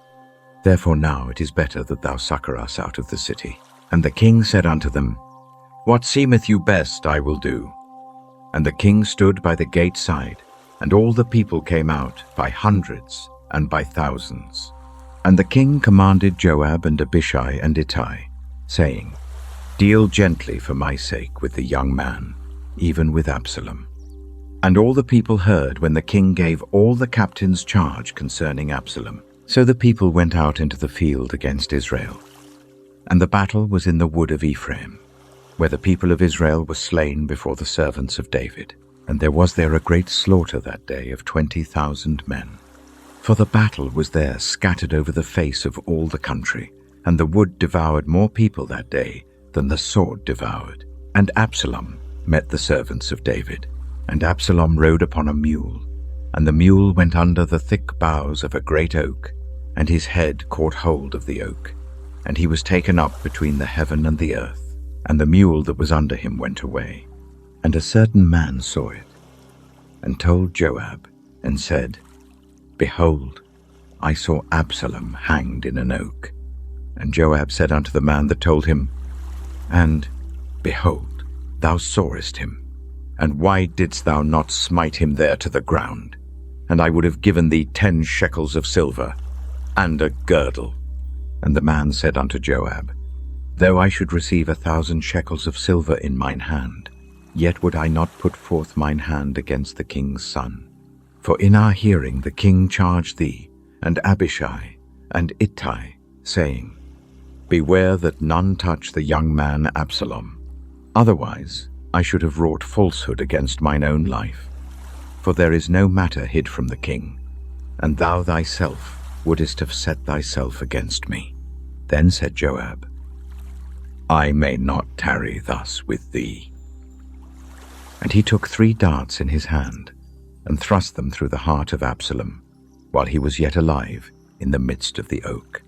And 10 young men that bare Joab's armor compassed about and smote Absalom, and slew him. And Joab blew the trumpet, and the people returned from pursuing after Israel. For Joab held back the people, and they took Absalom, and cast him into a great pit in the wood, and laid a very great heap of stones upon him. And all Israel fled every one to his tent. Now Absalom in his lifetime had taken and reared up for himself a pillar which is in the king's dale. For he said, I have no son to keep my name in remembrance. And he called the pillar after his own name. And it is called unto this day Absalom's place. Then said Ahimaaz the son of Zadok, Let me now run and bear the king tidings, how that the Lord hath avenged him of his enemies. And Joab said unto him, Thou shalt not bear tidings this day, but thou shalt bear tidings another day. But this day thou shalt bear no tidings, because the king's son is dead. Then said Joab to Cushi, Go tell the king what thou hast seen. And Cushi bowed himself unto Joab, and ran. Then said Ahimaaz the son of Zadok yet again to Joab, But howsoever, let me, I pray thee, also run after Cushi.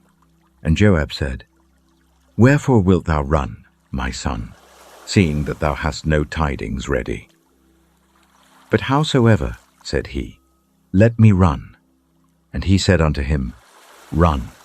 Then Ahimaaz ran by the way of the plain, and overran Cushi. And David sat between the two gates. And the watchman went up to the roof over the gate unto the wall, and lifted up his eyes, and looked. And behold, a man running alone. And the watchman cried, and told the king. And the king said, If he be alone, there is tidings in his mouth. And he came apace, and drew near. And the watchman saw another man running. And the watchman called unto the porter, and said, Behold, another man running alone. And the king said, He also bringeth tidings. And the watchman said, Me thinketh the running of the foremost is like the running of Ahimaaz the son of Zadok. And the king said, He is a good man, and cometh with good tidings. And Ahimaaz called, and said unto the king, All is well. And he fell down to the earth upon his face before the king, and said, Blessed be the Lord thy God, which hath delivered up the men that lifted up their hand against my lord the king. And the king said, Is the young man Absalom safe? And Ahimaaz answered, When Joab sent the king's servant, and me thy servant, I saw a great tumult, but I knew not what it was. And the king said unto him, Turn aside, and stand here. And he turned aside, and stood still. And behold, Cushi came. And Cushi said, Tidings, my lord the king, for the Lord hath avenged thee this day of all them that rose up against thee. And the king said unto Cushi, Is the young man Absalom safe? And Cushi answered, The enemies of my lord the king, and all that rise against thee to do thee hurt, be as that young man is. And the king was much moved, and went up to the chamber over the gate, and wept. And as he went, thus he said, O my son Absalom, my son Absalom, would God I had died for thee, O Absalom, my son, O my son Absalom, my son. Alone in the chamber above the gate, the king cried out again and again the name of the son who had betrayed him, wishing he could have died in his place. The victorious army came home to no cheering, but only the sight of a heartbroken father. At last Joab could bear it no longer, and came to remind him, the whole nation waits upon the king. However deep the grief, a king must rise, and return to the duty that is his. And it was told Joab, Behold, the king weepeth and mourneth for Absalom. And the victory that day was turned into mourning unto all the people. For the people heard say that day, how the king was grieved for his son. And the people gat them by stealth that day into the city, as people being ashamed steal away when they flee in battle. But the king covered his face, and the king cried with a loud voice, O my son Absalom, O Absalom, my son. And Joab came into the house to the king, and said, Thou hast shamed this day the faces of all thy servants, which this day have saved thy life, and the lives of thy sons and of thy daughters, and the lives of thy wives, and the lives of thy concubines, in that thou lovest thine enemies, and hatest thy friends. For thou hast declared this day that thou regardest neither princes nor servants. For this day I perceive that if Absalom had lived, and all we had died this day, then it had pleased thee well. Now therefore arise, go forth, and speak comfortably unto thy servants. For I swear by the Lord, if thou go not forth, there will not tarry one with thee this night. And that will be worse unto thee than all the evil that befell thee from thy youth until now. Then the king arose, and sat in the gate.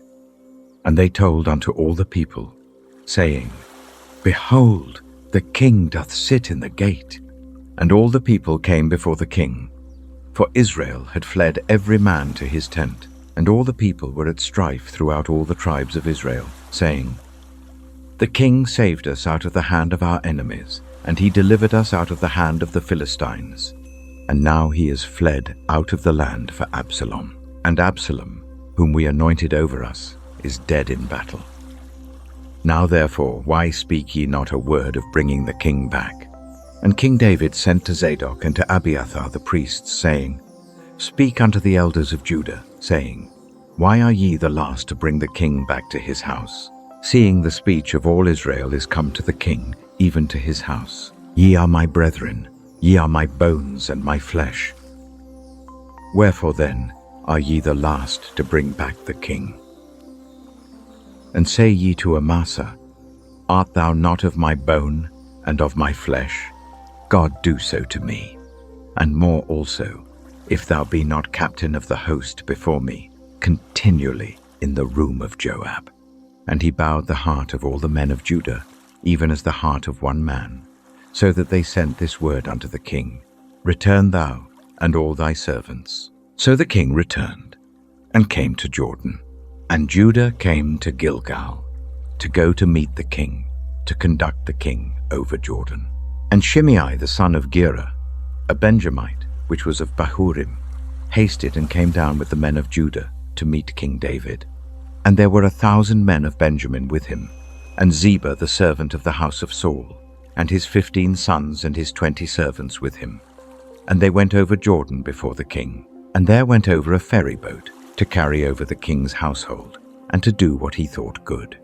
And Shimei the son of Gera fell down before the king, as he was come over Jordan, and said unto the king, Let not my lord impute iniquity unto me, neither do thou remember that which thy servant did perversely the day that my lord the king went out of Jerusalem, that the king should take it to his heart. For thy servant doth know that I have sinned. Therefore, behold, I am come the first this day of all the house of Joseph to go down to meet my lord the king. But Abishai the son of Zeruiah answered and said, Shall not Shimei be put to death for this, because he cursed the Lord's anointed? And David said, What have I to do with you, ye sons of Zeruiah, that ye should this day be adversaries unto me? Shall there any man be put to death this day in Israel? For do not I know that I am this day king over Israel? Therefore the king said unto Shimei, Thou shalt not die. And the king sware unto him. And Mephibosheth the son of Saul came down to meet the king, and had neither dressed his feet, nor trimmed his beard, nor washed his clothes, from the day the king departed until the day he came again in peace. And it came to pass, when he was come to Jerusalem to meet the king, that the king said unto him, Wherefore wentest not thou with me, Mephibosheth? And he answered, My lord, O king, my servant deceived me. For thy servant said, I will saddle me an ass, that I may ride thereon, and go to the king, because thy servant is lame. And he hath slandered thy servant unto my lord the king. But my lord the king is as an angel of God. Do therefore what is good in thine eyes. For all of my father's house were but dead men before my lord the king. Yet didst thou set thy servant among them that did eat at thine own table. What right, therefore, have I yet to cry any more unto the king? And the king said unto him, Why speakest thou any more of thy matters? I have said, Thou and Ziba divide the land. And Mephibosheth said unto the king, Yea, let him take all, forasmuch as my lord the king is come again in peace unto his own house. And Barzillai the Gileadite came down from Rogelim, and went over Jordan with the king, to conduct him over Jordan. Now Barzillai was a very aged man, even 80 years old, and he had provided the king of sustenance while he lay at Mahanaim, for he was a very great man. And the king said unto Barzillai, Come thou over with me, and I will feed thee with me in Jerusalem.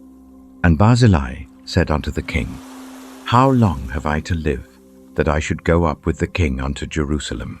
I am this day 80 years old, and can I discern between good and evil? Can thy servant taste what I eat or what I drink?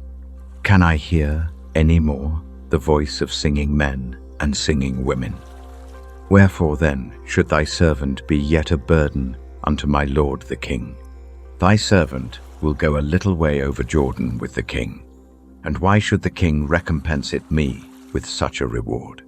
Let thy servant, I pray thee, turn back again, that I may die in mine own city, and be buried by the grave of my father and of my mother. But behold thy servant Chimham, let him go over with my lord the king, and do to him what shall seem good unto thee. And the king answered, Chimham shall go over with me, and I will do to him that which shall seem good unto thee. And whatsoever thou shalt require of me, that will I do for thee. And all the people went over Jordan. And when the king was come over, the king kissed Barzillai, and blessed him, and he returned unto his own place. Then the king went on to Gilgal, and Chimham went on with him.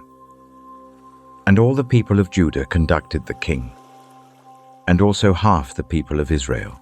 And, behold, all the men of Israel came to the king, and said unto the king, Why have our brethren the men of Judah stolen thee away, and have brought the king and his household, and all David's men with him, over Jordan? And all the men of Judah answered the men of Israel, Because the king is near of kin to us. Wherefore then be ye angry for this matter? Have we eaten at all of the king's cost, or hath he given us any gift?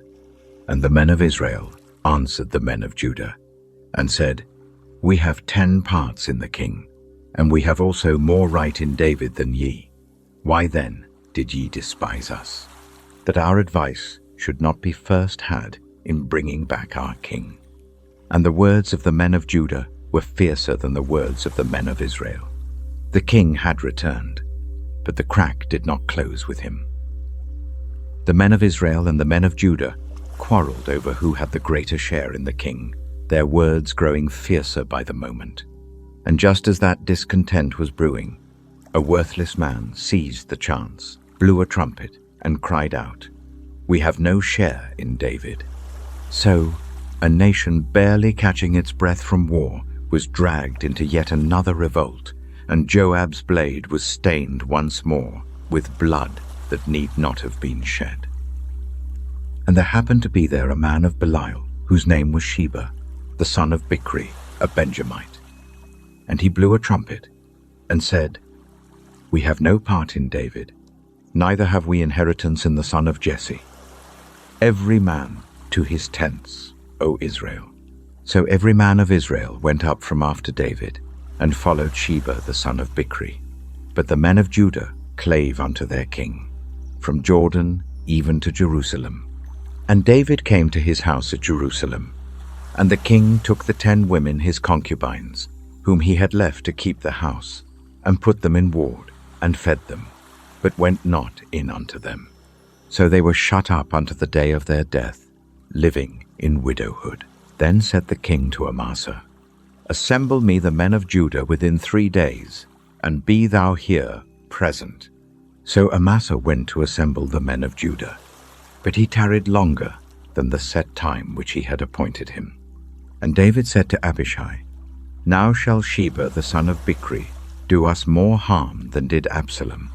Take thou thy lord's servants, and pursue after him, lest he get him fenced cities, and escape us. And there went out after him Joab's men, and the Cherethites, and the Pelethites, and all the mighty men. And they went out of Jerusalem to pursue after Sheba the son of Bichri. When they were at the great stone which is in Gibeon, Amasa went before them, and Joab's garment that he had put on was girded unto him, and upon it a girdle with a sword fastened upon his loins in the sheath thereof. And as he went forth it fell out. And Joab said to Amasa, Art thou in health, my brother? And Joab took Amasa by the beard with the right hand to kiss him. But Amasa took no heed to the sword that was in Joab's hand. So he smote him therewith in the 5th rib, and shed out his bowels to the ground, and struck him not again, and he died. So Joab and Abishai his brother pursued after Sheba the son of Bichri. And one of Joab's men stood by him, and said, He that favoureth Joab, and he that is for David, let him go after Joab. And Amasa wallowed in blood in the midst of the highway. And when the man saw that all the people stood still, he removed Amasa out of the highway into the field, and cast a cloth upon him, when he saw that every one that came by him stood still.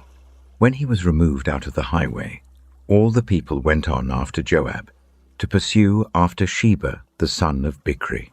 And he went through all the tribes of Israel unto Abel, and to Bethmaachah, and all the Berites. And they were gathered together, and went also after him. And they came and besieged him in Abel of Bethmaachah. And they cast up a bank against the city, and it stood in the trench. And all the people that were with Joab battered the wall to throw it down. Then cried a wise woman out of the city, Hear, hear, say, I pray you, unto Joab, Come near hither, that I may speak with thee. And when he was come near unto her, the woman said, Art thou Joab? And he answered, I am he. Then she said unto him, Hear the words of thine handmaid. And he answered, I do hear. Then she spake, saying, They were wont to speak in old time, saying, They shall surely ask counsel at Abel. And so they ended the matter. I am one of them that are peaceable and faithful in Israel. Thou seekest to destroy a city and a mother in Israel. Why wilt thou swallow up the inheritance of the Lord? And Joab answered and said, far be it from me, that I should swallow up or destroy. The matter is not so, but a man of Mount Ephraim, Sheba the son of Bichri by name, hath lifted up his hand against the king, even against David. Deliver him only, and I will depart from the city. And the woman said unto Joab, Behold, his head shall be thrown to thee over the wall. Then the woman went unto all the people in her wisdom, and they cut off the head of Sheba the son of Bichri, and cast it out to Joab. And he blew a trumpet, and they retired from the city, every man to his tent. And Joab returned to Jerusalem unto the king.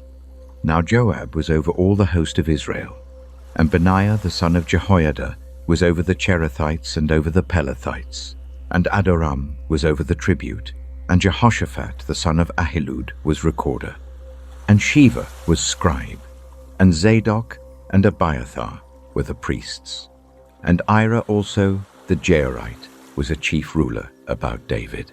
The revolt was quelled, the officials returned to their posts, and order settled over the land, as though the storm had passed. But this time the threat came not from the sword, but from heaven. For 3 years running, famine pressed down upon the land, and year after year brought no relief. When David inquired of the Lord, he learned it was a blood debt Saul had left behind long ago. What lay ahead was a heavy and sorrowful choice, and the long, watching figure of a mother upon a rock. Then there was a famine in the days of David, 3 years, year after year. And David inquired of the Lord, and the Lord answered, It is for Saul and for his bloody house, because he slew the Gibeonites. And the king called the Gibeonites, and said unto them, Now the Gibeonites were not of the children of Israel, but of the remnant of the Amorites. And the children of Israel had sworn unto them, and Saul sought to slay them in his zeal to the children of Israel and Judah.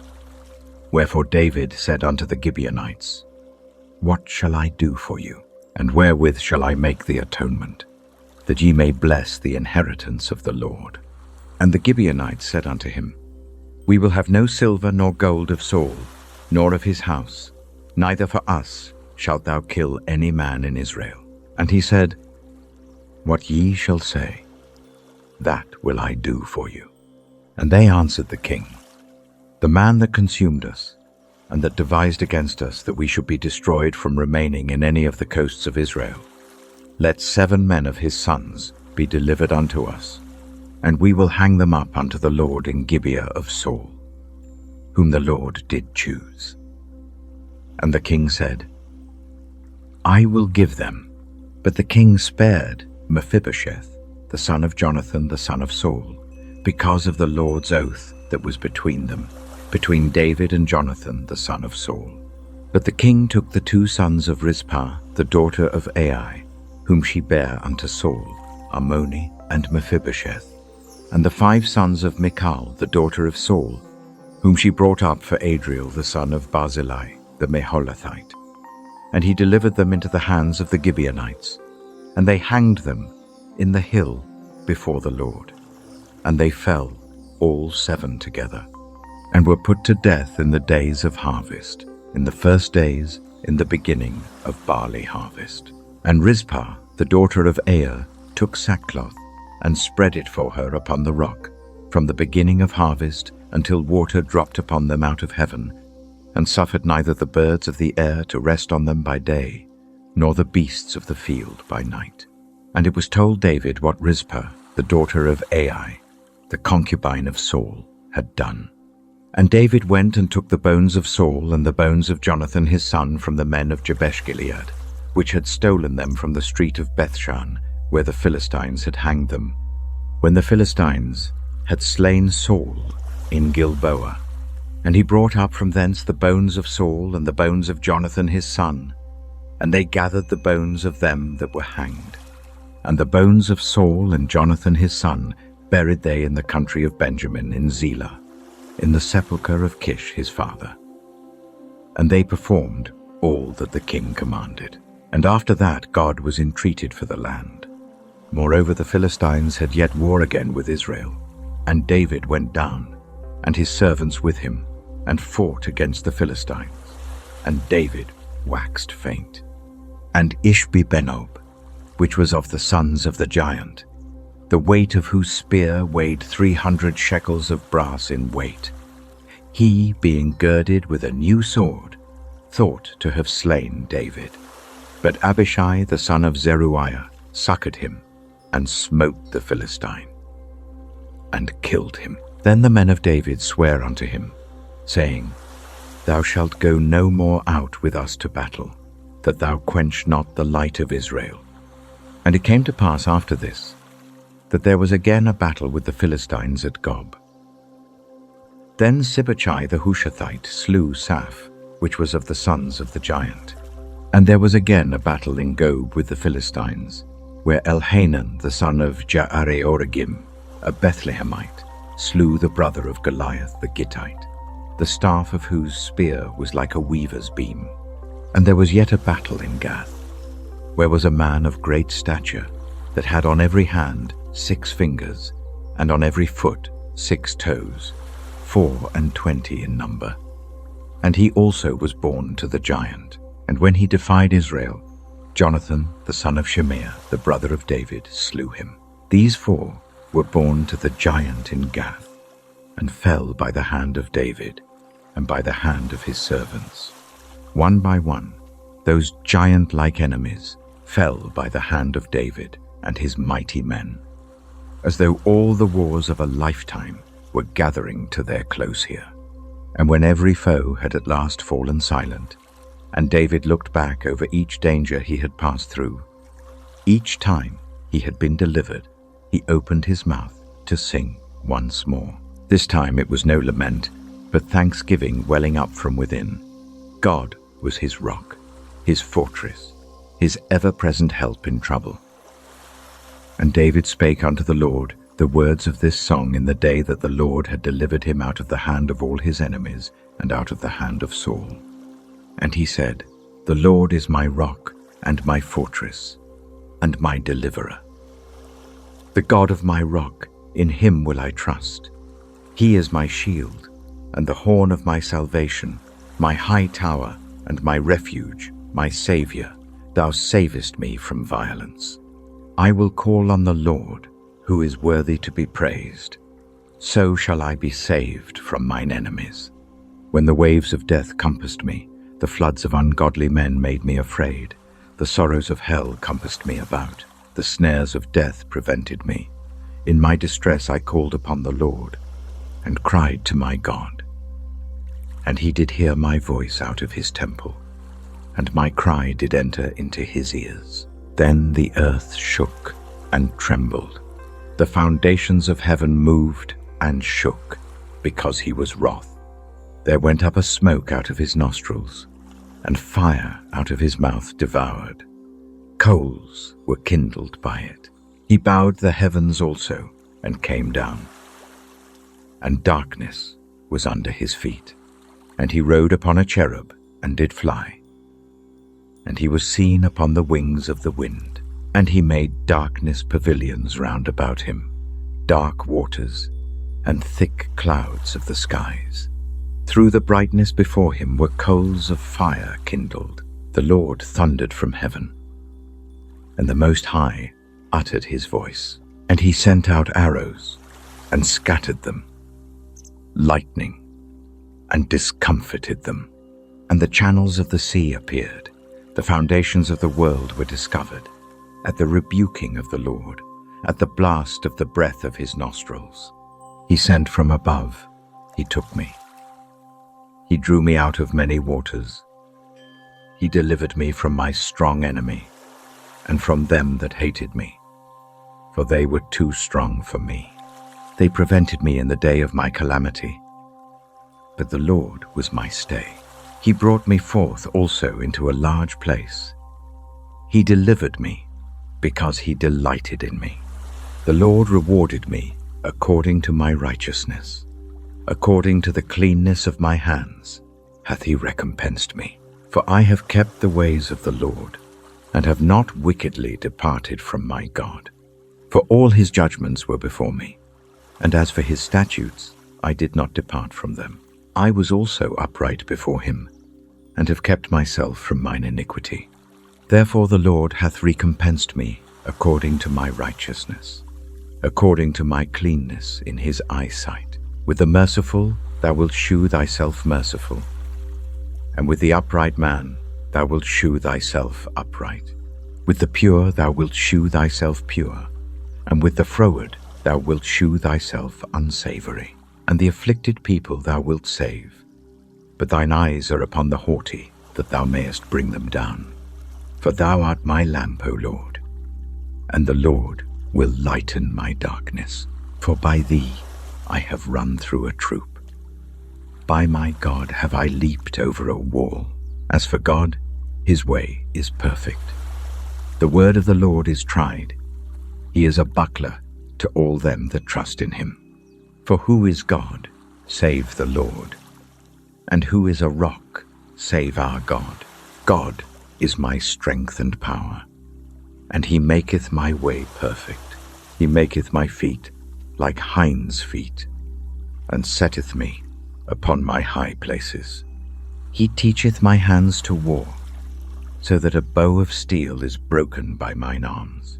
Thou hast also given me the shield of thy salvation, and thy gentleness hath made me great. Thou hast enlarged my steps under me, so that my feet did not slip. I have pursued mine enemies, and destroyed them, and turned not again until I had consumed them.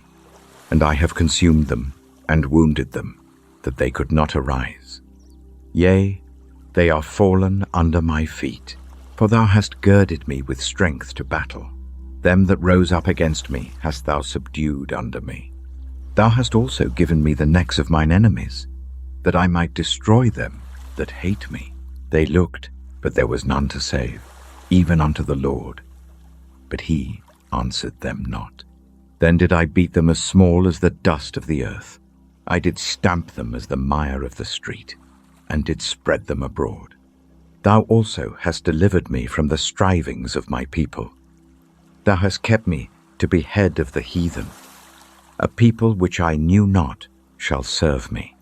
Strangers shall submit themselves unto me. As soon as they hear, they shall be obedient unto me. Strangers shall fade away, and they shall be afraid out of their close places. The Lord liveth. And blessed be my rock, and exalted be the God of the rock of my salvation. It is God that avengeth me, and that bringeth down the people under me, and that bringeth me forth from mine enemies. Thou also hast lifted me up on high, above them that rose up against me. Thou hast delivered me from the violent man. Therefore I will give thanks unto thee, O Lord, among the heathen, and I will sing praises unto thy name. He is the tower of salvation for his king, and sheweth mercy to his anointed, unto David, and to his seed for evermore. The song came to rest on a promise full of hope that God shows his mercy to his anointed, to David and to his seed for evermore. The melody faded slowly into the night, and this was nearly the word David would leave to the world. Looking back over his whole life, he spoke his final few sayings, and then counted, one by one, the mighty men who had gone through life and death beside him. And at the very end of the list, quietly, was written one name, Uriah the Hittite. Now these be the last words of David. David the son of Jesse said, and the man who was raised up on high, the anointed of the God of Jacob, and the sweet psalmist of Israel, said, The Spirit of the Lord spake by me, and his word was in my tongue. The God of Israel said, The Rock of Israel spake to me, He that ruleth over men must be just, ruling in the fear of God. And he shall be as the light of the morning when the sun riseth, even a morning without clouds, as the tender grass springing out of the earth by clear shining after rain. Although my house be not so with God, yet he hath made with me an everlasting covenant, ordered in all things, and sure. For this is all my salvation, and all my desire, although he make it not to grow. But the sons of Belial shall be all of them as thorns thrust away, because they cannot be taken with hands. But the man that shall touch them must be fenced with iron and the staff of a spear, and they shall be utterly burned with fire in the same place. These be the names of the mighty men whom David had: the Tachmonite that sat in the seat, chief among the captains. The same was Adino the Eznite. He lift up his spear against 800, whom he slew at one time. And after him was Eleazar, the son of Dodo the Ahohite, one of the 3 mighty men with David, when they defied the Philistines that were there gathered together to battle, and the men of Israel were gone away. He arose and smote the Philistines until his hand was weary, and his hand clave unto the sword. And the Lord wrought a great victory that day, and the people returned after him only to spoil. And after him was Shammah the son of Agi the Hararite. And the Philistines were gathered together into a troop, where was a piece of ground full of lentiles, and the people fled from the Philistine. But he stood in the midst of the ground, and defended it, and slew the Philistines. And the Lord wrought a great victory. And 3 of the 30 chief went down, and came to David in the harvest time unto the cave of Adullam. And the troop of the Philistines pitched in the valley of Rephaim. And David was then in an hold, and the garrison of the Philistines was then in Bethlehem. And David longed, and said, O that one would give me drink of the water of the well of Bethlehem, which is by the gate. And the 3 mighty men brake through the host of the Philistines, and drew water out of the well of Bethlehem that was by the gate, and took it, and brought it to David. Nevertheless he would not drink thereof, but poured it out unto the Lord. And he said, Be it far from me, O Lord, that I should do this. Is not this the blood of the men that went in jeopardy of their lives? Therefore he would not drink it. These things did these 3 mighty men. And Abishai, the brother of Joab, the son of Zeruiah, was chief among 3. And he lifted up his spear against 300, and slew them, and had the name among 3. Was he not most honorable of 3? Therefore he was their captain. Howbeit he attained not unto the first 3. And Benaiah, the son of Jehoiada, the son of a valiant man, of Kabzeel, who had done many acts, he slew 2 lion-like men of Moab. He went down also, and slew a lion in the midst of a pit in time of snow. And he slew an Egyptian, a goodly man, and the Egyptian had a spear in his hand. But he went down to him with a staff, and plucked the spear out of the Egyptian's hand, and slew him with his own spear. These things did Benaiah the son of Jehoiada, and had the name among 3 mighty men. He was more honorable than the 30, but he attained not to the first 3, and David set him over his guard. Asahel the brother of Joab was one of the 30, Elhanan the son of Dodo of Bethlehem, Shammah the Harodite, Elika the Harodite, Helez the Paltite, Ira the son of Ikesh the Tekoite, Abiezer the Anathothite, Mebunai the Hushathite, Zalmon the Ahohite, Maharai the Netophathite, Heleb the son of Baanah, a Netophathite, Ittai the son of Ribai, out of Gibeah of the children of Benjamin, Benaiah the Pirathonite, Hiddai of the brooks of Gaash, Abialbon the Arbathite, Asmaveth the Barhumite, Eliabah the Shalbonite, of the sons of Jashan, Jonathan, Shammah the Hararite, Ahiam the son of Sharah the Hararite, Eliphelet the son of Ahasbai, the son of the Maachathite, Eliam the son of Ahithophel the Gilonite, Hezrai the Carmelite, Parai the Arbite, Egal the son of Nathan of Zobah, Bani the Gadite, Zelek the Ammonite, Naharai the Beerothite, armor-bearer to Joab the son of Zeruiah, Ira an Ithrite, Gareb an Ithrite, Uriah the Hittite, 37 in all. At the end of that roll of mighty men, the name of Uriah the Hittite lay like an old scar, quietly reminding all who read it. Even the greatest king had once fallen, and fallen deeply. Perhaps it was days like these that let a hidden self-reliance rise in the aging David's heart. He gave the order to number the people, wanting to see just how strong his kingdom had grown. But that counting brought on a plague and drew out the last lesson he would learn in his life. And again the anger of the Lord was kindled against Israel, and he moved David against them to say, "Go, number Israel and Judah."